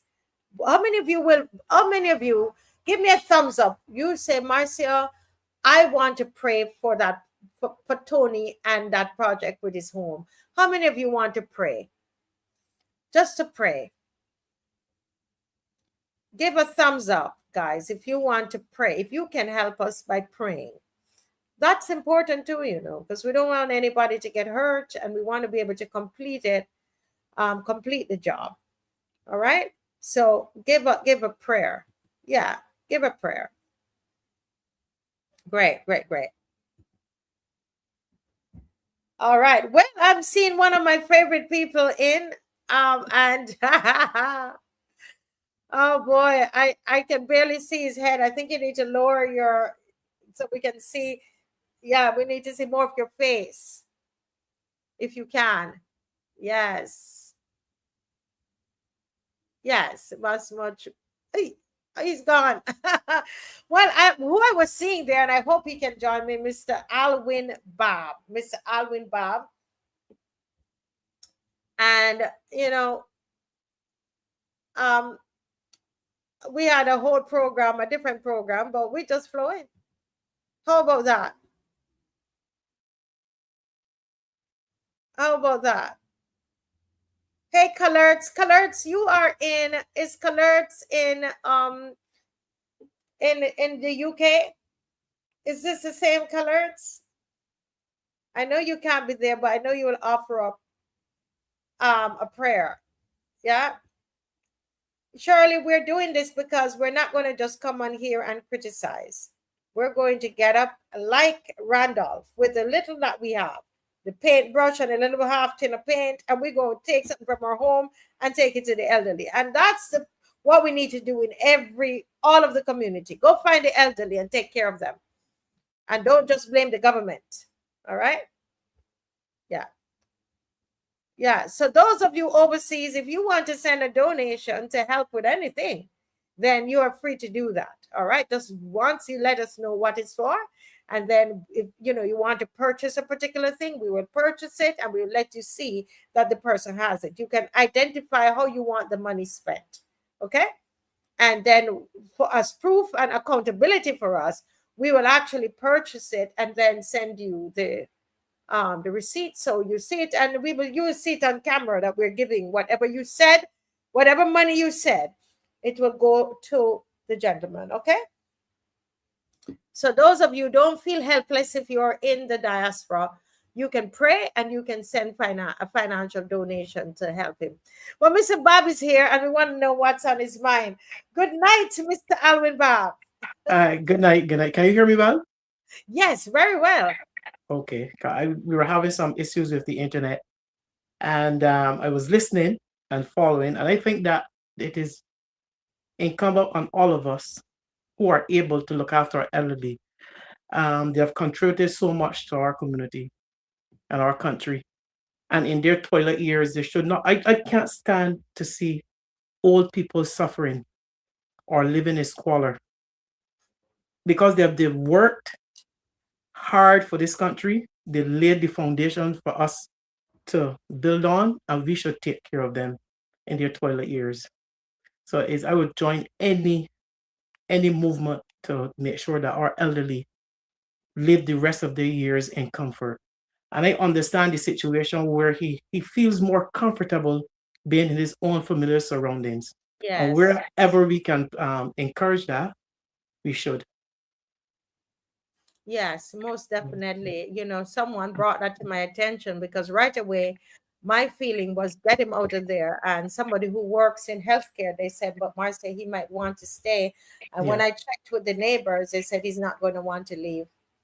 Yes. So we just do, we don't want to bring our judgment to a situation. Mr. Bob, sometimes that's what I was doing. You feel like this is the way you want to fix the situation without consulting. Right. Sometimes you find out what they want and what they prefer. It is about their comfort at this stage.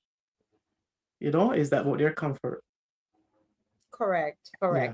Well, I tell you, I have not dealt with not even half of the things that I'm supposed to deal with on the show tonight. Right. I have even seen Apostle Canterbury. Somebody sent me a message here. I'm sorry. This is the People Show. So, they're sending me messages. Yes, so yes. One of our very, very loyal opposition viewers says, hi, Marcia, see if you could also solicit the services of a nail technician to do a manicure and pedicure to him. Yes. Right. Yes. We had planned to do I have somebody to do the pedicure. And I don't know. I know she just does feet. I just need somebody to do the hands. Okay, the hands and the face. Yeah. And I need a barber. We need Yes. a Really clean barber. him up. Yeah. Look after him. Yes. We gotta clean him up and just love on him. And thank you. That's what we are planning. We're hoping to do as well. I'm just reading the messages. If you send me a voice note, I can't listen to the voice note now. All right, I can't listen to the voice note, but I could read. If you write me something, I can read it. And this show is not going anywhere near what was planned. Something you have to go with the feeling. You have to What's on go your with it. mind? Yes. We have, oh my God, we have like another. I'm just gonna shut up and just let you speak now for the next You, 20 you, minutes. you know, when you're you take a rest and a break away from Barbados and you look from the outside in, there are a number of things that grab your attention, because sometimes when you're in a particular surrounding, you're not as observant as you should be. And one of the things that I've taken to observe is our health situation. And you know, I see the excitement, I observe and I hear the excitement in the minister's voice when they were talking about the body parts and that kind of you know what they were talking about. Yes. And I said to myself, Self. am I hearing her correctly? Do I hear this type of excitement in her voice as she says to Barbadians that we are fixing the situation at the QEH? And then I said, Explain to those who are watching, when you said he was talking about body parts and the minister was excited talking excited because it's like money is no, we are no here an opportunity to make large amounts of money, because we know, explain, because people don't know or know. So let's start at the beginning. What are you talking about? we are talking about the donation of organs from persons who have gone on, and we are going to somehow find uses for those organs that they don't take, especially if they can be used to save lives. All well and good. We support science. We support science, and if science saves lives, yes. So but I want to see that type of excitement when it comes to dealing with the everyday problems of QEH, where those persons alive who are going to our medical institution get the necessary attention on time and in time. But Mr. Bob, I'm wondering. Listen, call me wicked, but but I can't help but think, if you are not getting me the medication on time, I can't see a doctor. I can't even go through all the things I was going to say to you about the QH. That will have to be for another night. Right. But all that I'm hearing, the lack of care at the QEH, can't get the medication. Wait a minute, they want us to dead quick so they can get the organs to sell? Listen to me. It appears to be more, it's easier for we to suffer, die off quickly, take what they want from our bodies, and discard the rest. No, I'm looking at my phone because somebody sent me this yesterday, and they were a little shocked too and saying, "Hold a minute, Barbados is now going into this organ donation." Yes, organ donation here. I mean, something sounds up with this. Why are they so excited about this? And you're not excited about fixing the QEH system, right. in the hospital. It lacks enthusiasm. From this government, it lacks enthusiasm. Don't mind the PM going down there. She has not gone back since the elections to see if anything was fixed.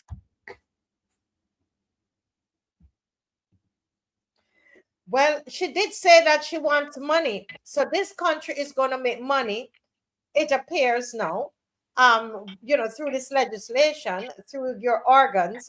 And, I think your observation is really real, because someone actually in the diaspora sent it to me and they said, government is pushing this hard. If they said they are thinking of a way to make money. Remember, Mia said it's about money, money, money. A lot of young people, young men are dying. Someone is discussing how to capitalize on this. It makes you wonder. It's a question, and we have to ask. Did you see what somebody here wrote? The rich will buy the organs from the poor bodies. Yeah, that's what I said. They will take what is useful and discard the rest of us. But I want the same enthusiasm for fixing the current situation in health, so that when we go there, we are able to get the necessary attention to keep us alive as long as possible. Some people are afraid, like me, to go to the QH. They probably want your spleen. They want a kidney. But someone you end up because of some situation may end up there. But I'm saying because that is our only major healthcare institution, it should be in tip-top working shape. And they are presenting this as though it's like a business proposal. Yes. The enthusiasm. I notice it, and I start reading. I said, look at this deal. Because they're gonna make money. So they're making money, and they're so and I mean other countries have done it across the world. Yeah, because it helps. It helps with this prolonging of life. We're in a situation where a person may need a kidney or some kind of it helps.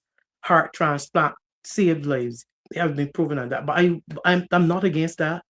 I want the same enthusiasm that they're now debating and hitting the press with. I want that same enthusiasm being shown to what are at the clinics around the country, and the approach to the clinics around the country, and at our medical institutions. That's all I want. Yeah, you know what? And this is truth. There's somebody, because I had started to research this. I tell you, so much to talk about. But somebody says, good evening, Mrs. Weekes. The organs of the young fit men that are being murdered can be sold to persons in need because they weren't sick. No. They weren't sick. They're young, fit Black men dying. So they will now get their organs to sell. Now, I mean, and again, somebody gonna listen and say we are being reckless because no, we're not. We're not. We're asking. We're not against organ donation, heart transplant. No, we're not against that. We're saying that enthusiasm must be carried right across the medical fraternity. Our clinic should be working. Our hospital should be working. You mean that? Well, my older parents used to tell me that the dead were worth more than the living. Yes. And it's true. There's a caller, and okay. I'm gonna call. I'm just kind of moving tonight. I don't know. I'm just a free for all tonight. I'm just yes. Good night, caller. Welcome to the Marcia Weekes Show. Good night, Marcia. Hi, best friend. How are you? Hi, this is Valerie. It's interesting. It's really, really interesting. So we have a Maya needed an organ donation for years and can't get it in Barbados. We have a hospital in decline. People can disagree with me. They don't have to agree. Our hospital can't even take care of our own people right now. And all of a sudden, government is talking about harvesting. When you talk about harvesting organs, it is not just your heart and your lungs. They can start removing your eyes. They can start doing everything. People can call it a conspiracy theory. I just don't trust this government. I don't trust them. I don't trust them. How come all of a sudden we have all these young men dying?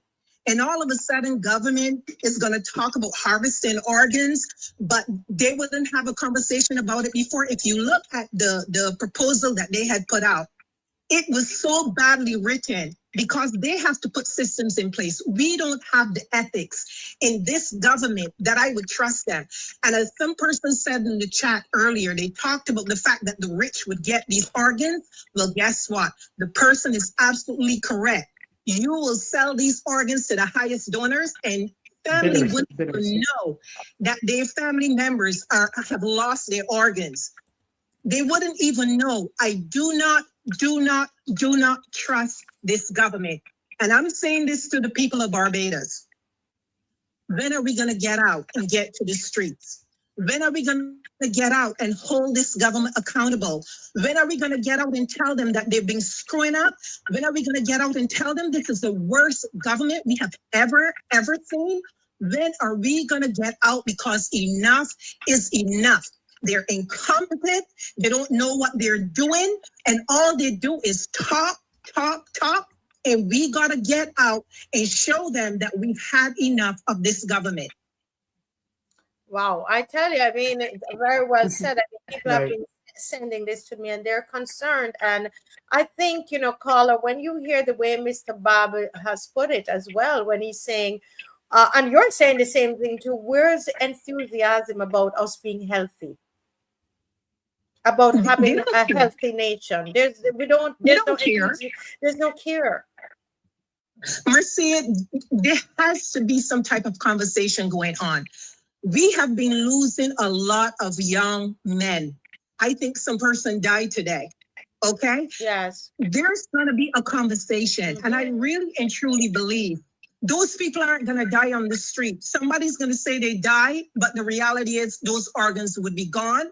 They would be packed and somebody else would get them. Because think about it. If the hospital is not equipped to handle even their medication, as you stated earlier, how are they going to equip to store organs? So somebody's going to fly in on some jet and they're going to have those organs transported and they're going to go somewhere. They can call it a conspiracy theory, but guess what? There's always a little bit of truth in the madness that we talk about. Yes.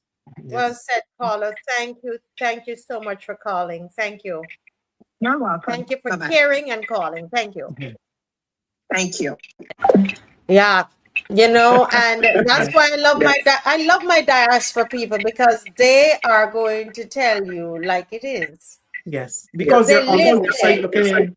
Yeah, they're on the outside looking in, so they can see. Because if you step back from a situation in Barbados, your peripheral vision becomes better. Some of our people are so close to what is happening, they don't see it. They're just looking straight ahead. They just have tunnel vision. And whatever this government says to them, they believe that it is so, unfortunately. But once you get the opportunity to take a step back and you start to see what is happening in Barbados through different eyes, then you realize that we are not in a good situation, you know. We are not in a good situation for a long time. And you get these, and instead of having a discussion about QEH and the clinics, then we are distracted. We come up with something else that looks like they appear to be doing something. You know, it sounds good. Yeah. Yes, to them. Yeah, you know, we're just getting a video in. As I tell you, this show is just happening.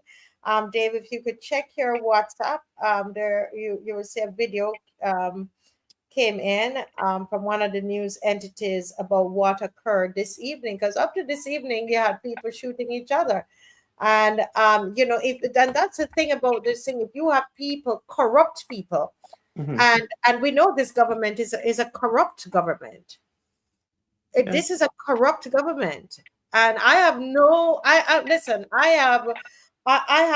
have arrived at this position that I will say it, that this is a corrupt, very criminal government that we have. And when you put something like that in their hands,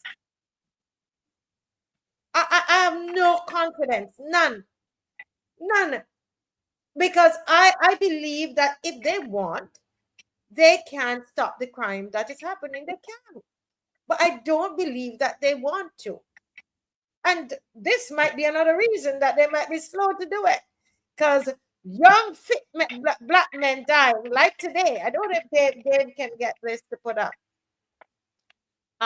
You know, then those organs could be gone and can be sold, and families will say, well, you know, we can make something off of the death. You could sell the heart, you can sell this, you can sell, you know. They never said the money is coming to the family though. Just give that.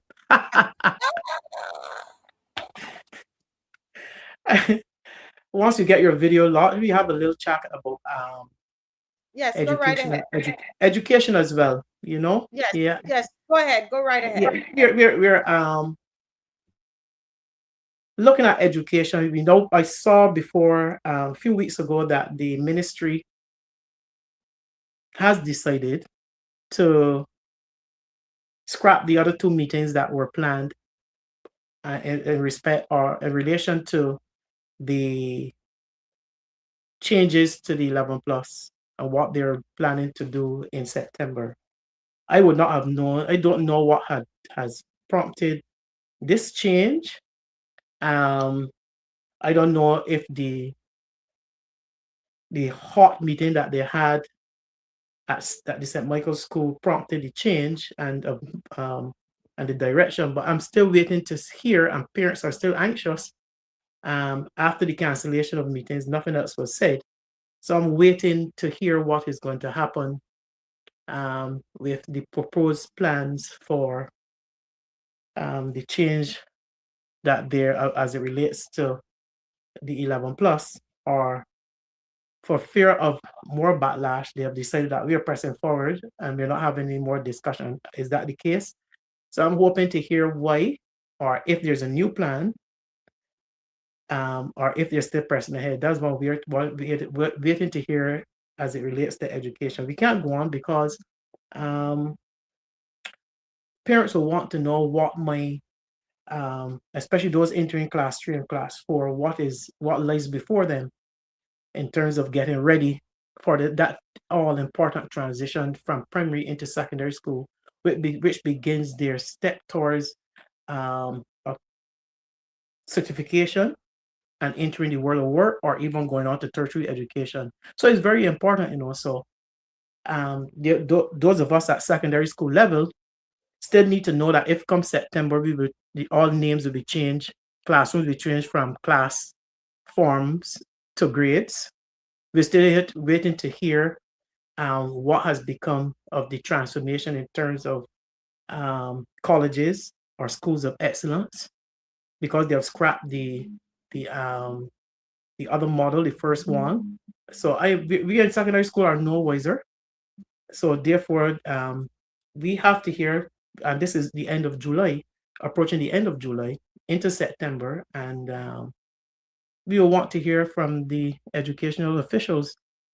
They seem not to understand the importance of education to the Barbadians and where it has moved our country and the possibilities. Education has created a middle class that they're treated very badly in terms of their policies. So we want to hear from them at this time. You're muted. You're muted. All right. I was, you know, I was saying to myself that they had that town hall and there's been a big backlash, but we have not heard anything from them since. And but September is coming. Aren't we supposed to start in September? Aren't they changing the system in September? That is what one person wants. But I trust Prime Minister. So the Prime Minister, let's be real, the Prime Minister wants the system. I'm not walking around nothing. Everybody, the people. It's about Yes. no one say it. I say it. Yes. The Prime Minister wants the system, the common entrance system to change. Everything must change by September. That is what it's being said. Yeah. Now, we want to know if the parents have a problem with it, the educators have a problem with it, the technicians have a problem with it. what's going to happen in September? Is Mia Motley going to get what Mia Motley wants in September, or will it be will there be a discussion with the teachers, with the parents, with the educators? That's the big question, isn't it? Yeah. So what is on the horizon? We don't know, because they've suddenly scrapped those meetings, as I said earlier, with no other communication with parents. So we are waiting to hear what will happen. Yeah, what is that? And one of the things that I don't know how we're going to get all of this done, but I really want to do before September. We need to have a roadside parliament on education. Mm-hmm. Because if these changes are supposed to happen in September, we have not heard of it. Has there been another town hall meeting, Mr. Bob? The other two, there was notification that the two planned remaining, but they have been scrapped or canceled or postponed, but they're not occurring as advertised. Yes, your audio is going now. Your audio is. They're not going ahead as advertised. Yeah, is it me? It is me. I think it is me. Sometimes you have some issues here. Okay. Probably want to try to go out and come back in. Think that might help? If I go in, might not get back in. So let me fix it. So let me just work through it, and once it clears up, it goes and comes. So it goes and comes. Okay. Yes. But you can hear me now. Yes, I'm hearing you now. Yeah, I was just saying that the planned meetings were postponed, canceled, but they're not going ahead as planned. So we're waiting to hear from the ministry. Yeah.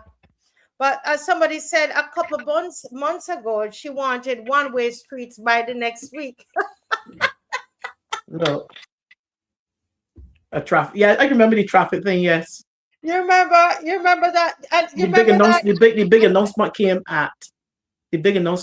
at. I think the first heard about it at their conference. Remember? Yes, the BLP conference. Yes. And everybody was saying, how? But nobody else knows about it. Nobody in the ministry. Because you have this person who likes to play for the gallery. You understand? You say something to grab the interest of your audience. And it depends on where you are, because then you tailor your delivery to impress. But it is not 100% what you want or realistic. But because of how it sounds at the moment, you get the applause that you desired. You'll probably get the discussion that you desired. But really, when you look at it, the substance of what you're saying in your presentation needs to sit down and think about it. But you play for the gallery, and we have seen that internationally. Wherever she goes, there's a play for the gallery speech. Yes, and that's what she does. Somebody says here, what will happen is Bajans will mumble and grumble, then get amnesia. September, Bajans will do what they're told. Full stop. They will do nothing and take it. Is that true? I understand this is a statement of frustration right here. A statement of frustration because we know that we should be more vocal. There are some of us who expect our people, based on who we are, to be a bit more vocal, but somehow we are just grinning and bearing. But there will come a time, this lady here, electronic craze. Yes, there will come a time when we will say, as Barbadians, enough is enough. There will come a time, because if you have a pressure cooker and there's a time the steam is going to knock off the cover. We have not reached that stage yet. I think that we're still a little comfortable with what they're doing and who they are. We are complaining, but we're not feeling it as much. All right, we're keeping a little quiet, but there will time when we explode as a people. Yeah, yeah. Well, I am, I'm really waiting on that moment. I'm waiting on the moment where, you see something that is very organic that happened. Like, for Yes. example, that man who just went and got his welfare check and went and he can barely walk. He has a walker, so he had to hobble to get down to the place. Get down to the geriatric. That's the kind of response that needs to happen Yes. when Barbadians, you understand what I'm saying, Mr. Bob? When the citizens, Yes. when they respond, they decide that we want to respond. When you think of, let's look at even BiMPay. We're just going to talk about the different issues because I had this whole announcement here, as you know. You saw the program, right? Yes. We had. So let's talk about quickly, and people, you can call in and talk about any of the things that we're talking about, guys. Feel free to call in. BiMPay and now this Trident ID. When we were saying it on the show, that this is leading towards the digital ID and Barbados going digital and all of that. People said we were conspiracy theorists. But now the central bank governor has said what? Go ahead, Mr. Bob. This is what they're doing. They tend to shoot down people who are right on the money with their plans. And then gradually they subtly ease in the announcement, which was done there before. Yeah. But if some person is a step ahead of you and expose your plan, be man enough or woman enough to say, yes, this is where we are heading. And then if it is something that you believe is that's something that is in the best interest of Barbadians, and if you can give supporting facts to say this is where we are heading and this is why, then we can all have a big discussion. But they do a lot of things in secret, and when you catch them, but and then when you catch them with it, then you can't. Why are you hiding this from us? Correct. Why are you hiding this? Yes. Why are you hiding it? And why why is it? Why did it? And there's an article. I hope we are able to put it up on the screen. I think he dropped out there. I'm not sure if we're going to be able to put this on the screen. It's in your WhatsApp, Dave. If you're listening, I don't know if you're can hear me. But this is about BiMPay.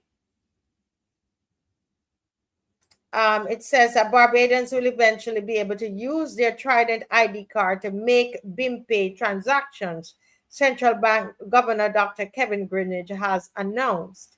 Now, how many of you thought that the BiMPay and the Trident ID were connected? We would have said it on the show, but you know what they say, that we exaggerate everything on the show. Yeah, and where people we are emotional and we exaggerate everything. But do you see, we talked about Bounty the night before and asked the question why it's not on the traditional media, and by the morning it was, right? So that's a big question here, right? And so here we see BiMPay. Barbadians will eventually be able to use their Trident ID card to make BiMPay transactions. Central Bank Governor Dr. Kevin Greenidge has announced it in an update on the month-old instant payment platform on Monday. He told reporters that in its second phase, the BiMPay e-wallet will be linked. So your BiMPay, the e-wallet, will be linked to the Trident ID, which uses chip and pin technology. So you remember they said, oh, everybody don't have to pin. But you went up there and you got connected to BiMPay, right? Some of you listen to me, you got connected to BiMPay. You have an e-wallet? Well, eventually what is going to happen is that you are not going to be able to use that e-wallet unless you have the Trident ID. That's where it's going to go. They're going to, it's like a creeping. They're creeping up on you. So they will first tell you that, okay, no, we're doing BiMPay and it's going to make it easy for you. Or do the Trident ID. You don't need to pin it. You don't need to pin it. You could just get that part of it. People say, oh, I just have the other part of it. You run and you get BiMPay. And then now you have the e-wallet. How are you going to use the e-wallet? Eventually, is what he's saying. You're going to need the BiMPay, the Trident ID to access your e-wallet. Whose money is in the e-wallet? Yours. Your money is in the e-wallet. It's your money. They're giving you an e-wallet. Of course, you don't have the money to put in it for some people, but you have an e-wallet, right? The Trident ID, and the Trident ID will have a chip and pin technology. When we were talking about that on this show, what were we told? We're conspiracy theorists.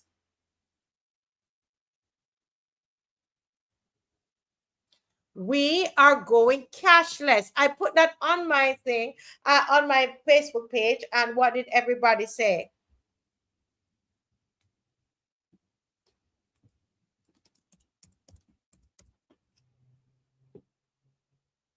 What did everybody say?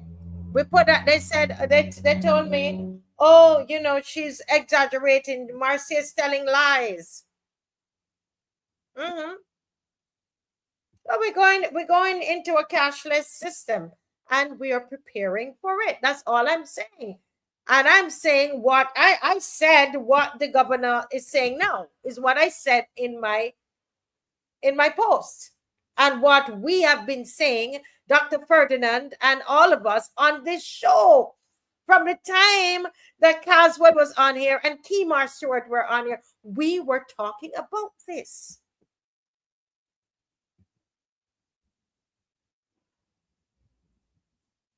So they're encouraging you, but your e-wallet will be linked to the Trident ID. The Trident ID will have a chip. It's in there, a chip and pin technology. How many times did you hear it on here? And how many times they came out when Ishmael, the minister Ishmael, I can't remember his full name, he was in charge, and they said we were lying.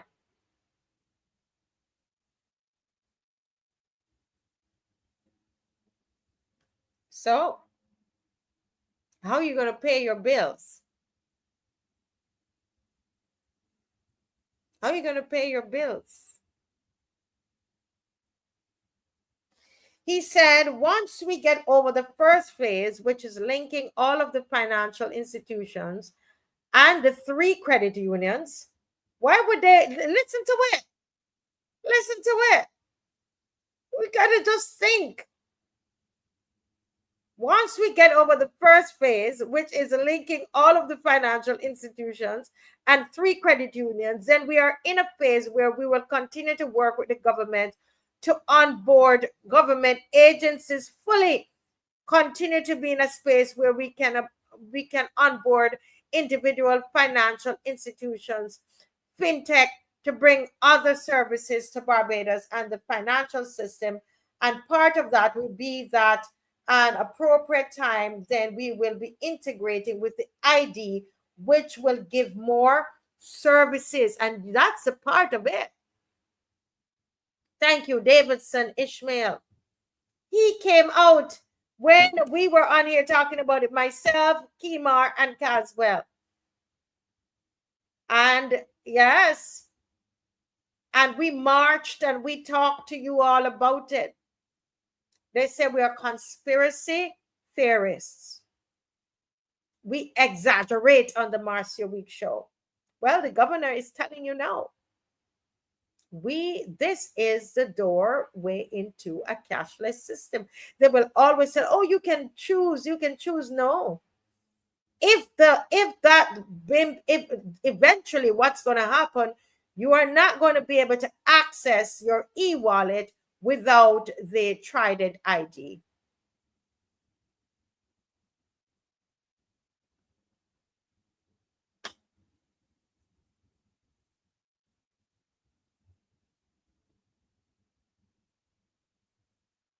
Yeah. That is the reality there. We have a caller.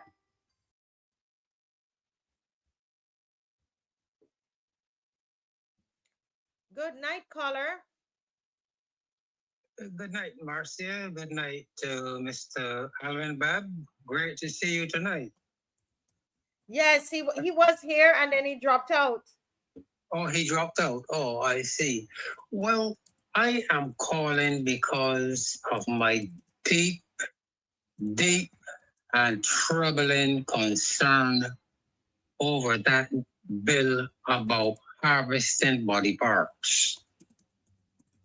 Because you remember some time ago, I spoke about, a good while ago, I had a presentation on genocide, and that the genocide against Black people. Yes, correct.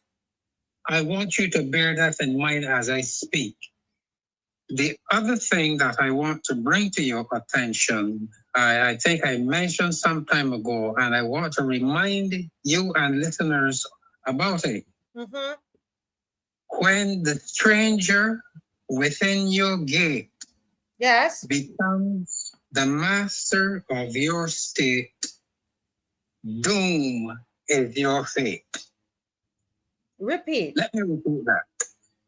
When the stranger within your gate becomes the master of your state, doom is your fate. And I want to tie all of that in this idea of harvesting body parts. Now, I want us to focus on the rapidly changing demographic structure of Barbados, the introduction of some very sophisticated and strange medical facilities in Barbados. Yes. All right. And I want us to realize that we have lost control of our country as a Black people. And as your earlier caller, I think it was your first caller, said that, or alluded to the fact that some people may want to call it conspiracy theory. It is not conspiracy theory. It is a reality. It is a reality. And the reason why I say that now, before I go on, the last time I called into the show, someone made in the comment and said that I am preaching Black supremacy, right? They said that I am preaching Black supremacy. I don't have to preach Black supremacy. I don't have to prove anything, because the Black man, the Black woman, Black people were the first people on the face of the earth. And according to the biology and so on and so forth, you need to have melanin or blackness of skin to survive in the tropics or on Earth, right? Yeah. Therefore, because of the extent of the melanin in Black people, and because we were the very first people on the face of the earth, I don't have to prove anything about our superiority. We are. Now, coming back to the body parts, whiteness of skin is a genetic disease. Oh my. It is the absence of melanin, right? And that is why you find that people who are not black will suffer from a lot of skin cancer because they lack it is because of the absence of melanin in their skin.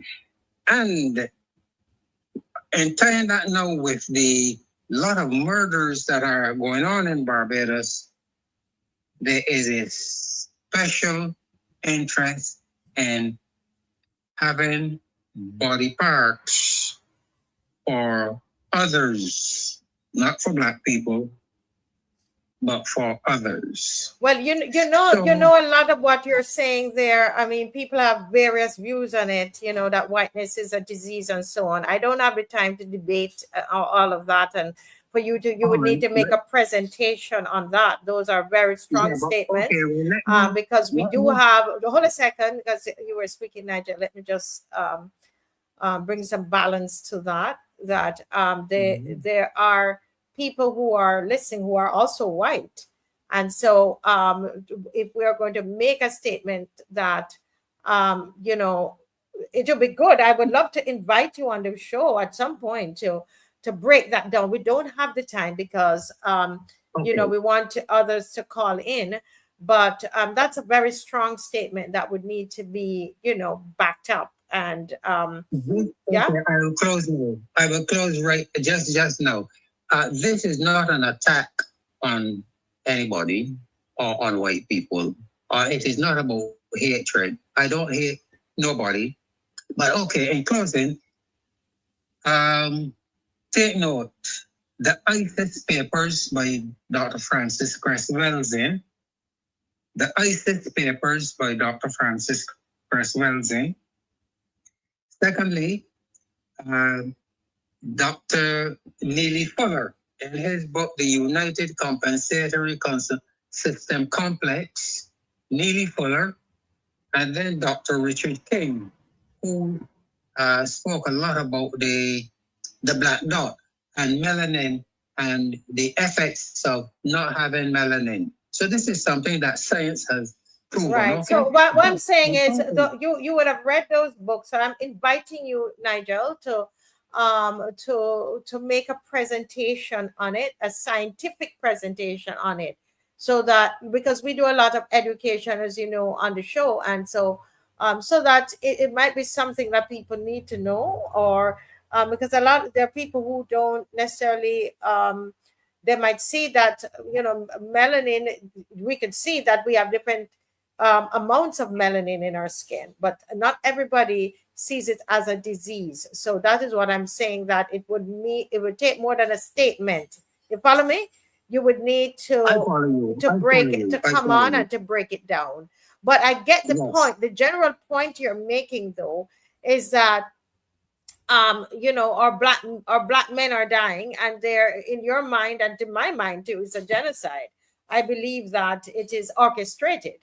Why all around the world you find so many strong black men are dying. So I totally agree with that. And so on. But I understand, definitely. I understand the principle of what you're saying. Just tie it in with the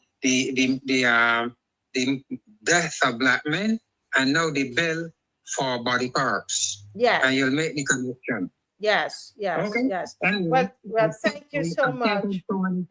Huh? You are making another point? I'm sorry. I said I took enough of your time, so I'm going to shut up and go. No, well, I mean, while you finish, do you have anything else you wanted to share? Well, I am concerned about what is happening in Barbados. And I think the only way we are going to solve our problems in Barbados is to have a new government. Yes. A government that is not DLP or no P. We need to have a caretaker government who can rescue this country, because since 2018, we have been thrown to the wolves. Good night to everyone. Yes, thank you so much, Nigel. Very thought-provoking, and you should take me up on that offer. All right, thank you. God bless. Good night. Yes, wonderful. Thank you. As I don't know where Mr. Bob disappeared to. I think his internet fell out. But one of the other topics that we wanted to touch on, and we're just kind of doing like we're touching on these things. I haven't seen Apostle Canterbury tonight, so and I don't know what I didn't see a message, so I don't know if something has occurred there. But I want you to look at what we have before us on the screen. All right, now this is an article that appeared in The Nation, and it says Barbadians are being assured that plans to convert the transport board into the Barbados National Transport Co-operative will not result in the negative behaviors presently being displayed by some public service vehicle workers. Oriel Dorrell, president of Co-op Investment Fund Limited and the Barbados Cooperative Business Association, who previously outlined the proposal, sought to allay concerns by Barbadians that this might only be a name change. He explained that under the National Transport Cooperative model, there will be no outside shareholders extracting profits. Instead, the enterprise would be governed by 4 distinct classes of members: the transport board workers, private PSV operators represented by the Alliance Owners of Public Transport, ordinary commuters, and civil society groups, and the government. So you heard, these are all the people that would make up this business enterprise, because a cooperative is a business enterprise, right? So he's saying it's going to be a cooperative, because remember that it was leaked before the elections. A document was leaked from the Ministry of Transport and Works that the government was going to privatize the transport board. Who remember that? So we didn't hear any talk about that. There was no talk about that. They said that it wasn't so. And here they come. They said that this is going to be a national transport cooperative model. So I would like to hear your views on that tonight.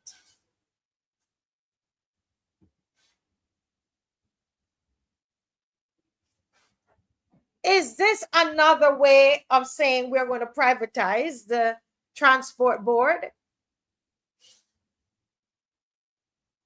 Is this another way?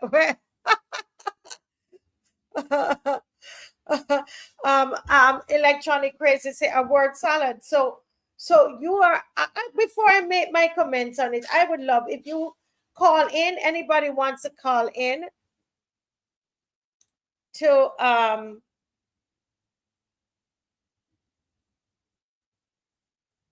give their views on the transport board that is going to become a cooperative. Good night. Welcome to the Marcia Weekes Show. Yes, good night, Marcia. Good night, sir. Few minutes ago, they were talking about the ID cards. The Trident ID cards. Yes, sir. You remember, I want to call him the instigator, or the one that had the responsibility, and the technology for the new Trident ID cards. You know all these fanfare about these new Trident ID cards. Yes. Right. Okay, people line up, even including me, to get my new Trident ID cards. Yes, sir. Right. Now today is what day. Now I don't keep days. I remember when money coming to remember. It's July I can't remember. 17th. Today's Friday, July 17th. Okay, then when money coming, remember the day. Good. You know, I go certain places where hundreds of people is gathered. You know, they set the plastic or the cars, the flashing book display thousands and by the hundreds. You mean the laminated ones? Yes. Yeah, I still have mine. I still have mine. But you go places today, I don't want to say where, but I did the amount of people. Where is the all the mine is known, eh? Look here there, but I can see you. Yes. You know that? Yes, the I somebody's got it here. It is over here. Anyhow, look, all of the Barbadians, especially the old people, still using the old plastic ID cards. Now we had the election here when? I don't remember because I don't. February 11th. Right. Those ID cards were still using. Yes. So Mr. Ishmael demand that you had the responsibility for the 20 ID cards you run out. Or you stop making them. Or the people that were making them stop making them. Or commissioner, the people don't want them. The people don't want them. But could you, what the cost, you remember the cost for the producer these Trident ID cards? I can't remember. Yeah, we did it on the show. I would have to research that. I don't remember. If anybody remember, they can put it up. How much cost was it for them? Yes. So there's another wastage. There's another piece of wastage then. Well, you know what? For them, Commissioner, it's not a wastage because they are pushing BiMPay. They're telling everybody to get an e-wallet. They said they're waiting for all the banks, all the credit, the credit unions to become attached to the BiMPay. And what that means is that what he's saying, your e-wallet will be accessible through your Trident ID because you're going to have a pin on it. Okay, so they have a plan. They realize that all of Barbados will have to get the Trident ID. So you could hold out all you want. Once you have hooked up in the system with the e-wallet, you're going to have an ID card, a Trident ID card. Right now, have you hooked up, Terry? For instance, they say, well, you put yourself and you're responsible. Yes. Now, I am hooked up to a bill pay, what thing or store pay. They want to know about. I am hooked up to these things. They could put me in it or anoint me. Well, what I don't know the full answer to that. I know that somebody contacted me and said that they were trying to make payments through their bank, and they realized that they were automatically they had to use BiMPay. But I don't know that's something I will say I will look into. That's just someone contacted me about that. So it's something that I don't have the exact answer. If somebody knows and can let me know, and we can come back next show with that for you. But I'm not sure.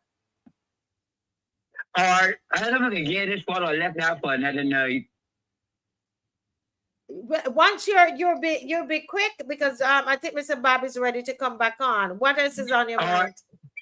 You can remember, we call it the last decade. The last decade with Chris Sinclair. When he introduced the national social responsibility. National social responsibility levy. Levy, yeah.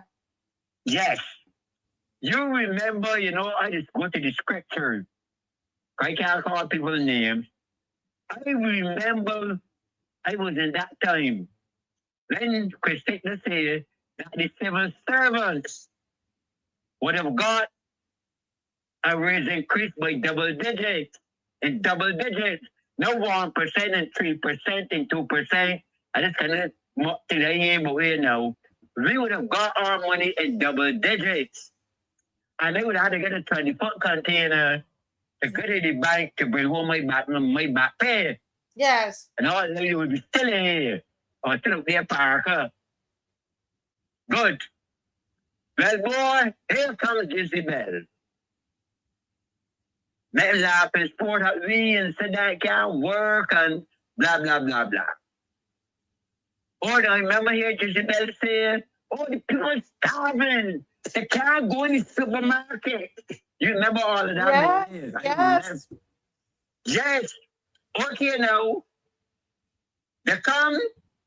The last decade gone. The self-store said remove the National Social Responsibility Levy. Marcia, did it go anywhere? Marcia, yes, I do tell me the next day. Right now, it ain't gone nowhere. It's still here. Call me do something in the supermarket. The price in the supermarket went up twice, 3, 4 times the amount. It ain't gone nowhere. It's still here. It's still here. You know the best time of that thing was the COVID. Things that was $2 went to $4. Yeah.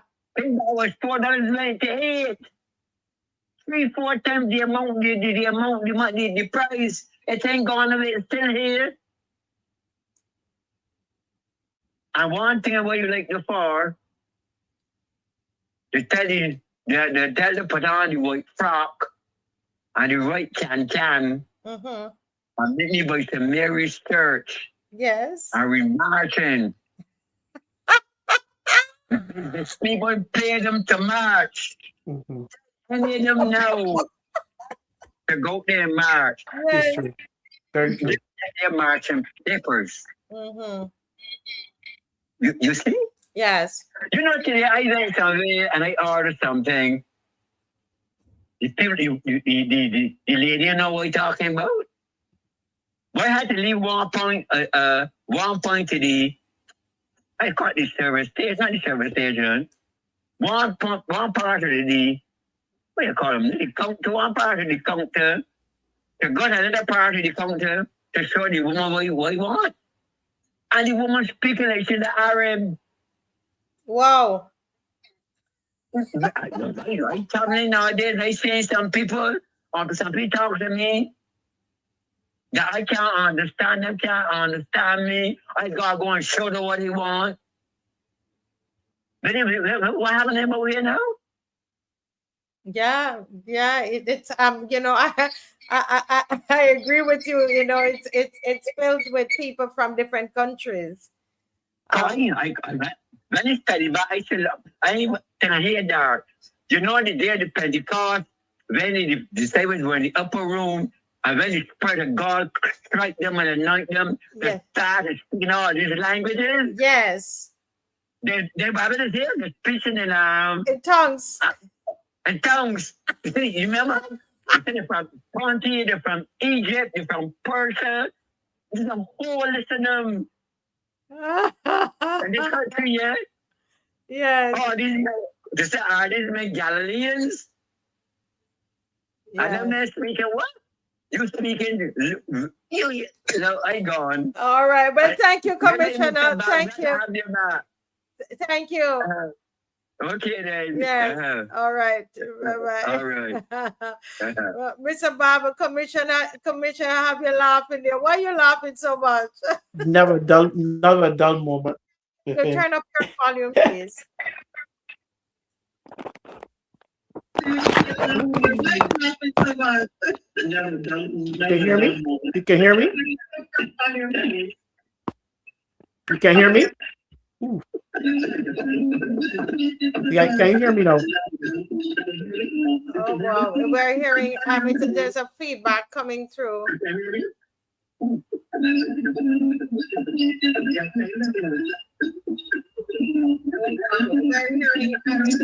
feedback coming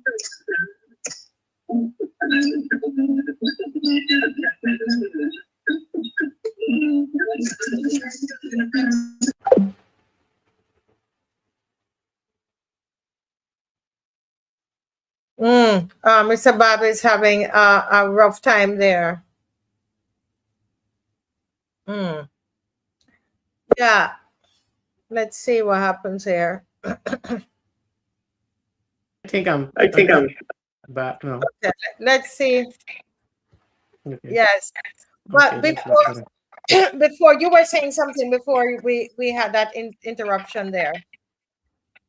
I think that there's never done more with Commissioner. He always brings the lighthearted side to really important issues and to jog our memories. Yes, I think that he's a very valuable contributor. I see with a picture here on the screen. I don't know if you were dealing with that earlier. Yes, we were talking about this, the transport board. What I'm going to do, I'm going to turn off your mic, and then when you're ready to speak, I'll put it back on. There's a sound coming through. Okay. But yeah, we were talking about the fact that you know, that there was a leaked document, okay, that came to the public and showed the intention of this Barbados Labour Party government to privatize the transport system, transport board. And you know, they had some meeting, the union, what's his name, the gentleman, you know, they met, the union leader met with the workers, and we don't know what has come out of that. But then we're now hearing that they're going to start a cooperative. And there are many questions about that, and it just sounds like it's a privatization with a different name. You know, that they are once again the same thing with the BiMPay and the Trident ID, the BiMPay, and we could name so many of the other things. They never come out straight to tell us exactly what they're doing. You know, they come up with all of these names and the terminologies and a whole set of, somebody said, word salad. And before you know it, they slap something on you.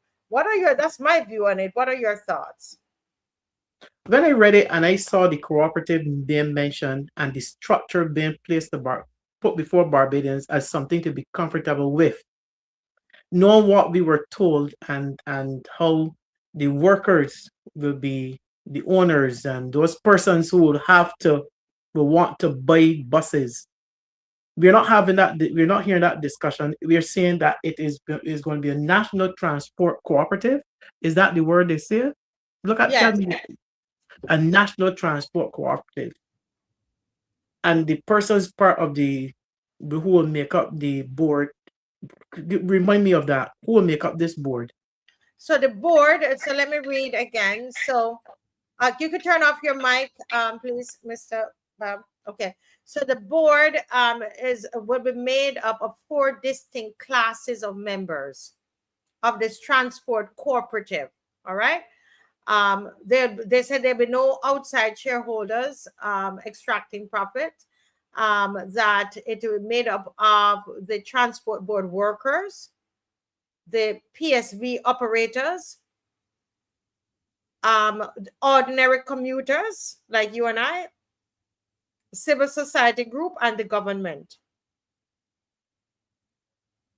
These groups will elect or appoint representatives to an 11-member board of directors, while day-to-day operations will be handled by a professional, experienced chief executive officer and management team.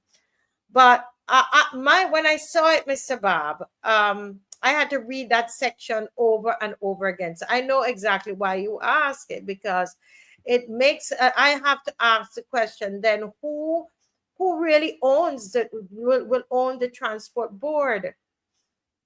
Is it privatization by another name? Who really owns it? Is this government? Is it the government going to own it? Because this is something we discussed on the show, and we were saying that something like transportation, public transportation should be government run and government owned.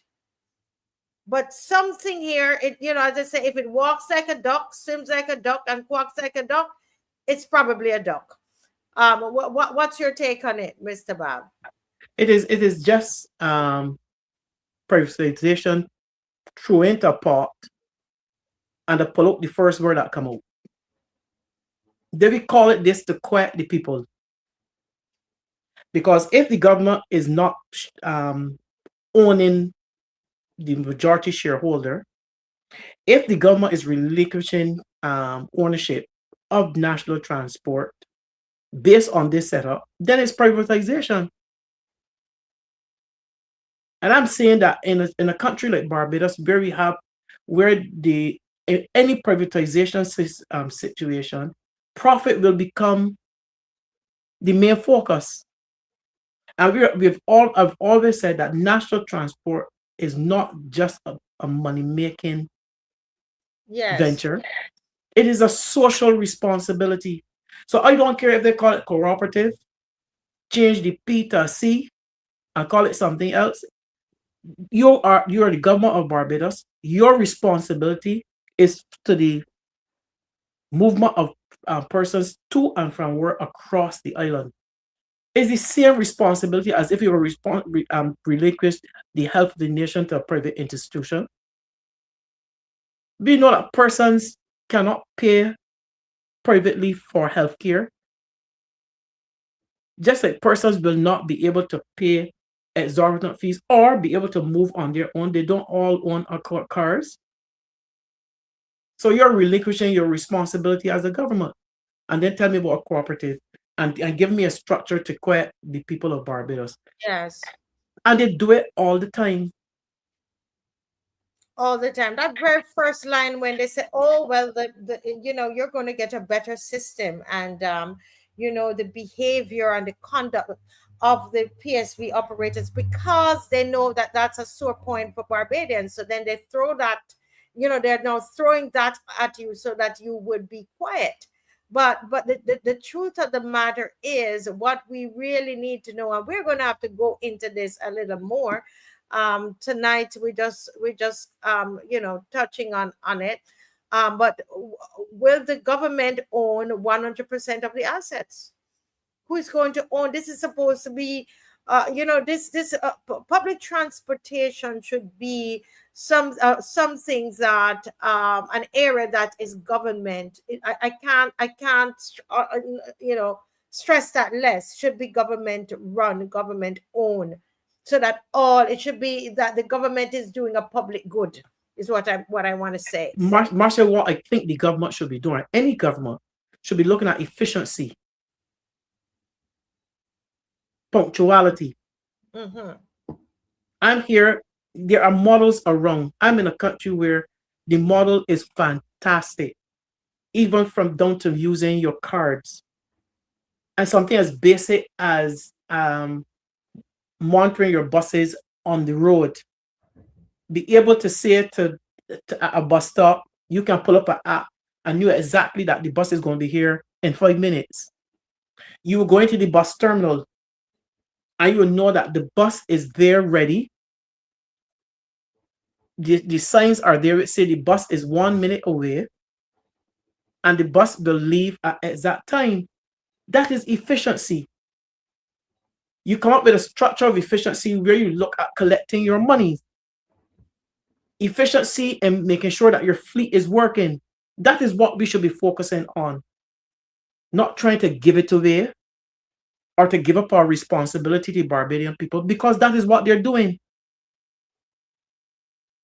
So the aim of the government should be efficiency. How best can we get this to run? Because once you get efficiency in the system, then people are going to be inclined to use the transport system. How best can we use a transfer system that encourages people to get onto a bus and within an hour, moving from, they don't have to pay another $350. That is efficiency.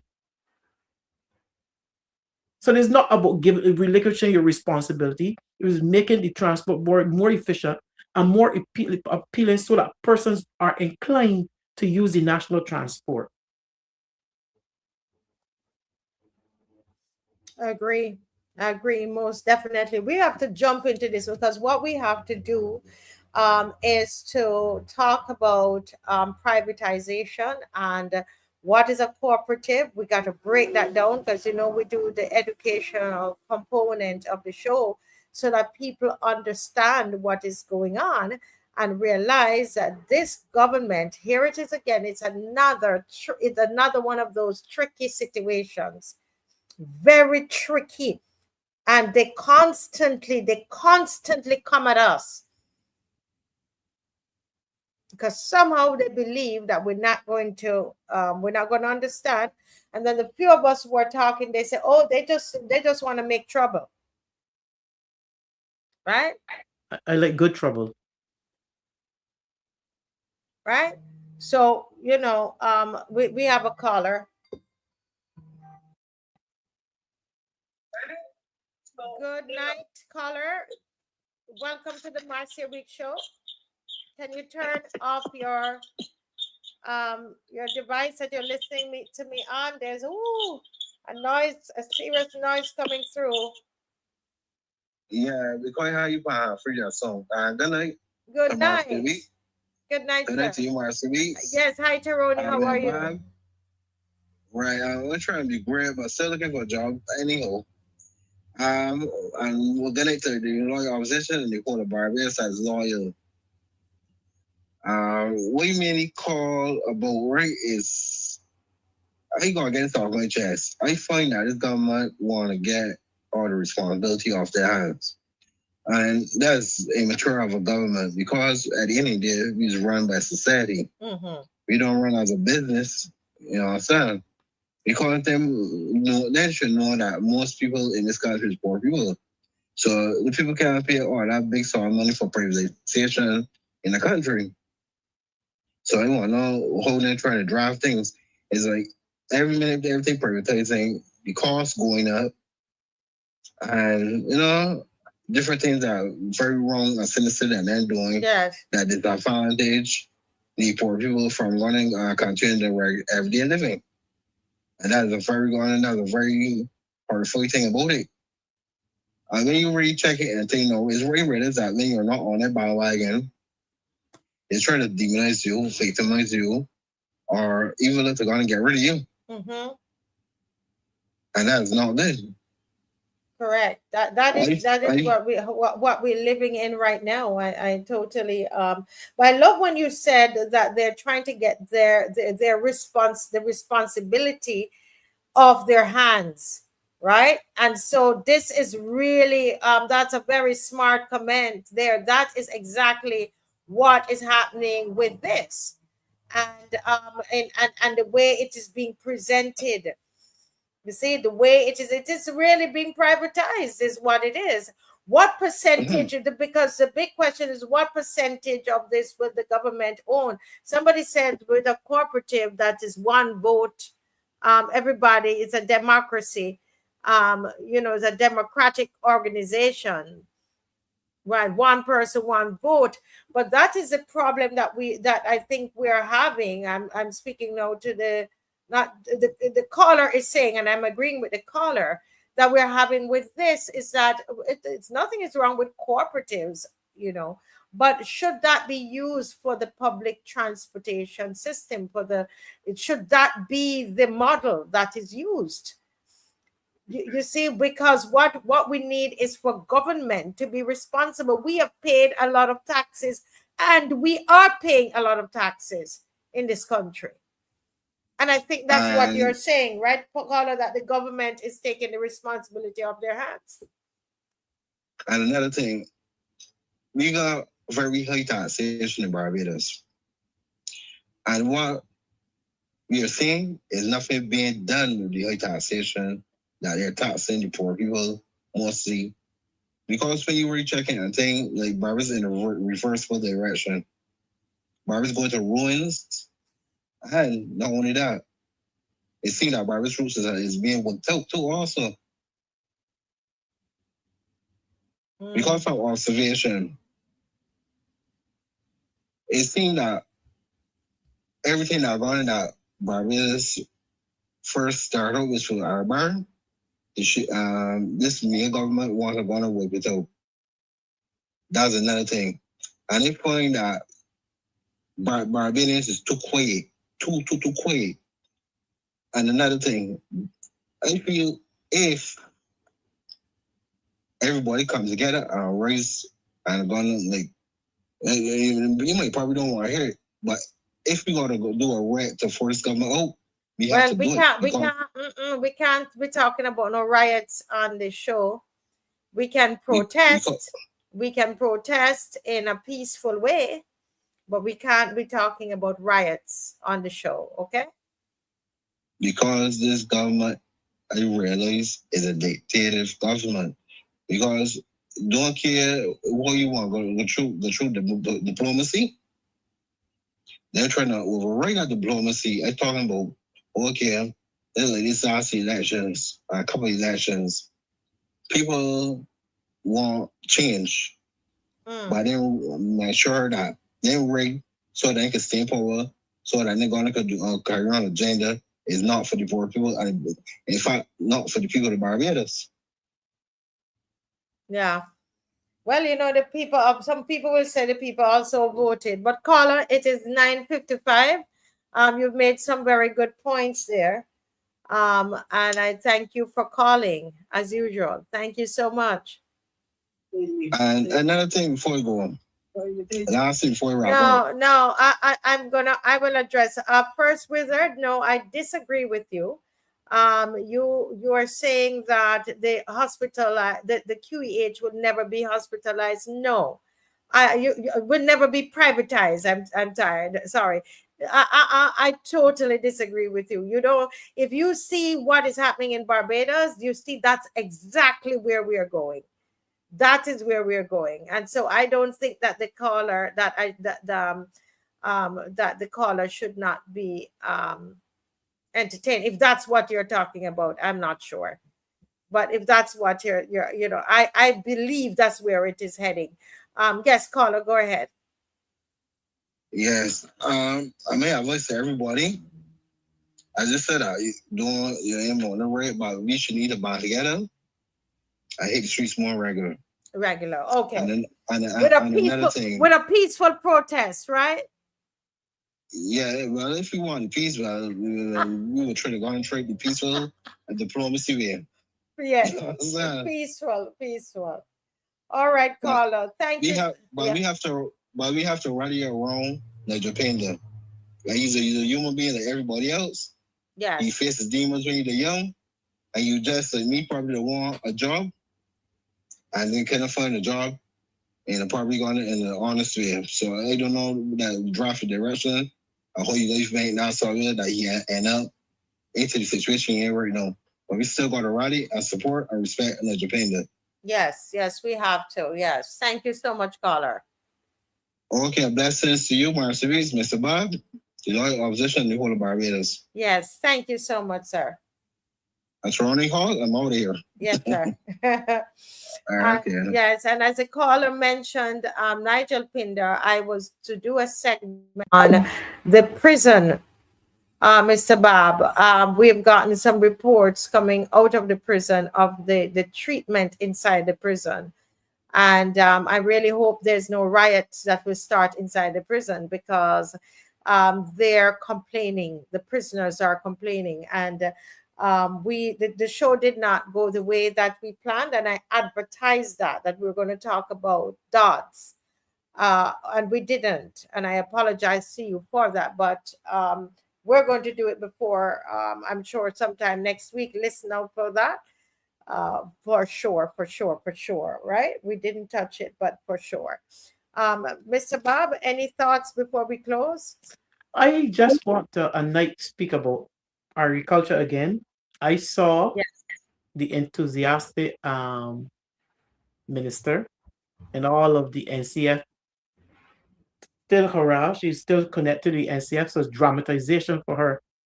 I saw this article where there was some talk about pretty larceny, and the knight in shining armor with a searchlight looking through the bush. So you doing police work now? And then she put, Then she pull up rice, growing here. She's not at the NCF. She's not at the NCF. You're not. This is not a. This should not. Food should not be a stage. A stage activity.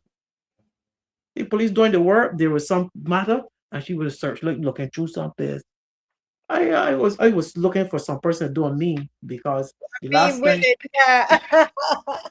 these people are something else. What looking for doing police work?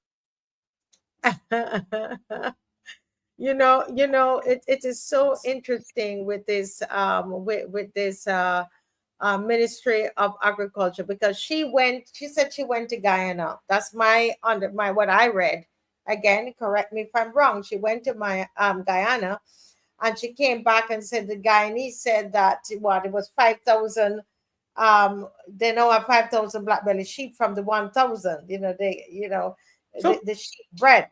So we should take a picture. But you never take a picture. She should have. You see how she had this torchlight, probably looking for sheep. She should have had her hand around the sheep and showing us that she had one. That this is one of the flock. Huh? I don't understand. These people is something else here. She come and give a number. They like to pull out numbers and throw them at us. Give us the proof. The proof is the same thing with this cooperative, National Transport Co-operative, that they change the name. They don't want to say they're going to privatize, so they know they come and they say this. They come and they tell us they want to fool us. She has been, how long did she get back from Guyana? If she had pictures, they would have been on our social media, or she would have sent them to the Nation newspaper. Well, of course. Shut up all of us. But there are no pictures. Where they don't even, if they had 5,000 sheep, that they would have use a drone. Listen, we'd have pamphlets. We'd have a 2-page thing with her right in the middle of the sheet. Right, it's true. Of course, I'm telling you. Well, you know how this government is operate. They make a song and dance. This is a government that would take a camera and follow buses coming to Barbados out the port. Oh, you know how this operate. Yeah, because if you brought 1,000 sheep there and have 5,000 sheep, this government that love optics and love camera and love, of course, where are the pictures? That's it. Don't mind the knight in shining armor. Well, I'll just take a quick call. There's a call coming here. It's and I shouldn't be taking this call. It's Judy. Judy, I take the call. 1 minute, Julie. One minute. Good night. Welcome. Yeah, good night. Welcome. I would like y'all to tell the Barbados Labour Party, please do not privatize the transport board bus, because pensioners have to catch them. When the pensioners have to show the card, because they have no money to pay the bus. The pension that they get you ain't nothing. So I tell the straight, don't privatize the transport board bus. Pensioners have to catch them. Yes, ma'am. Thank you. And have a good night, Mr. Bob and Ms. Weekes. Nice and sweet. Nice and sweet. Thank you. Thank you. Wonderful. This is where we end. It was a different kind of a show, and the people flowed with me. And here we are. And I thank you so much, Mr. Bob, for joining. Let me again, Dr. Ferdinand wasn't on because it was his anniversary. He did send me a picture of he and his wife. They're celebrating 44 years, but it came in a little too late, so I'm not going to be able to show you tonight. But Mr. Bob, your final words before we go. I just want Barbadians to remain vigilant. There's a lot happening around you, and there will be a lot happening as we get into the wind down of the crop over, and you have to keep your eyes open.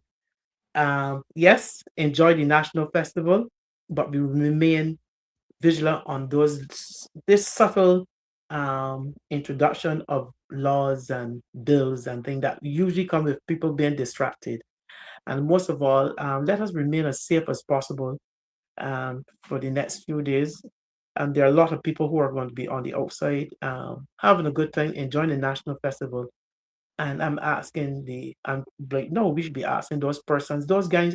This is amnesty. Just like when there's the Olympics, there's always this thing about no war. Let's keep it down. Let us get through this national festival before any more incidents of shooting. Yes. So yeah, I mean that somebody lost their life and a policeman is in the hospital tonight at the QEH. Oh wow. Father, help our country. Well, good night. And as we go, let's listen to some Kid Sight. Kid Sight as we go. God bless you. Thank you, Mr. Bob. Good night. Love I'll you see all. you. All. Yes, Bye-bye. Bye-bye.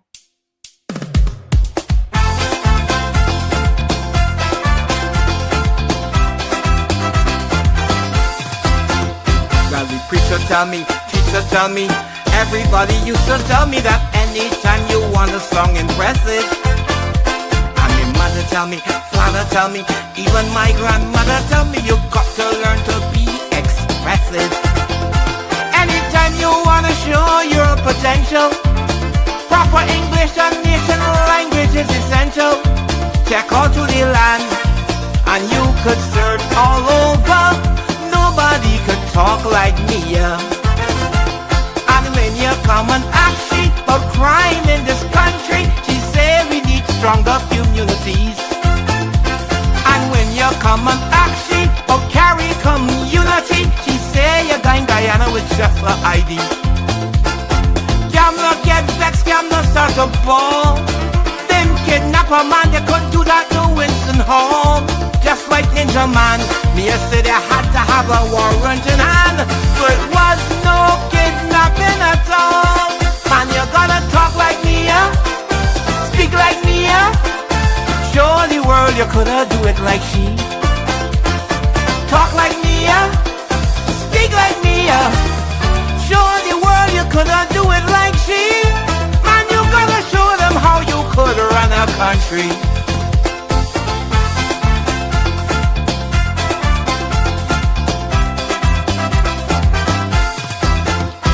I heard Tom Adams, Reese and John, Bradford Pitt and David Thompson talking politics back in the day.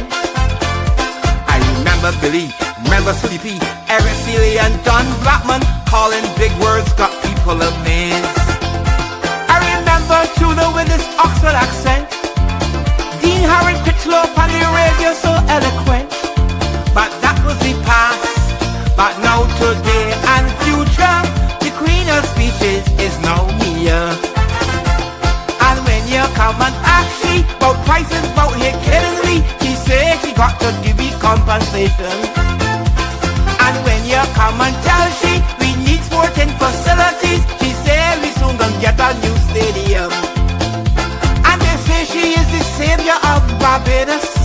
Made us perform miracles just like Jesus, cause she got the head and she got the ability, cause she raised from the dead.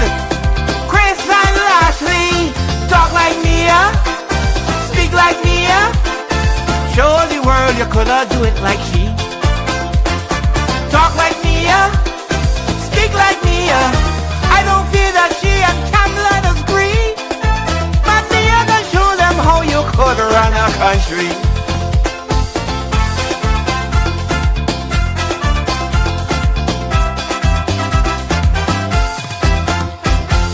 People bawling, people crawling, complaining that me are borrowing millions from agencies right and left.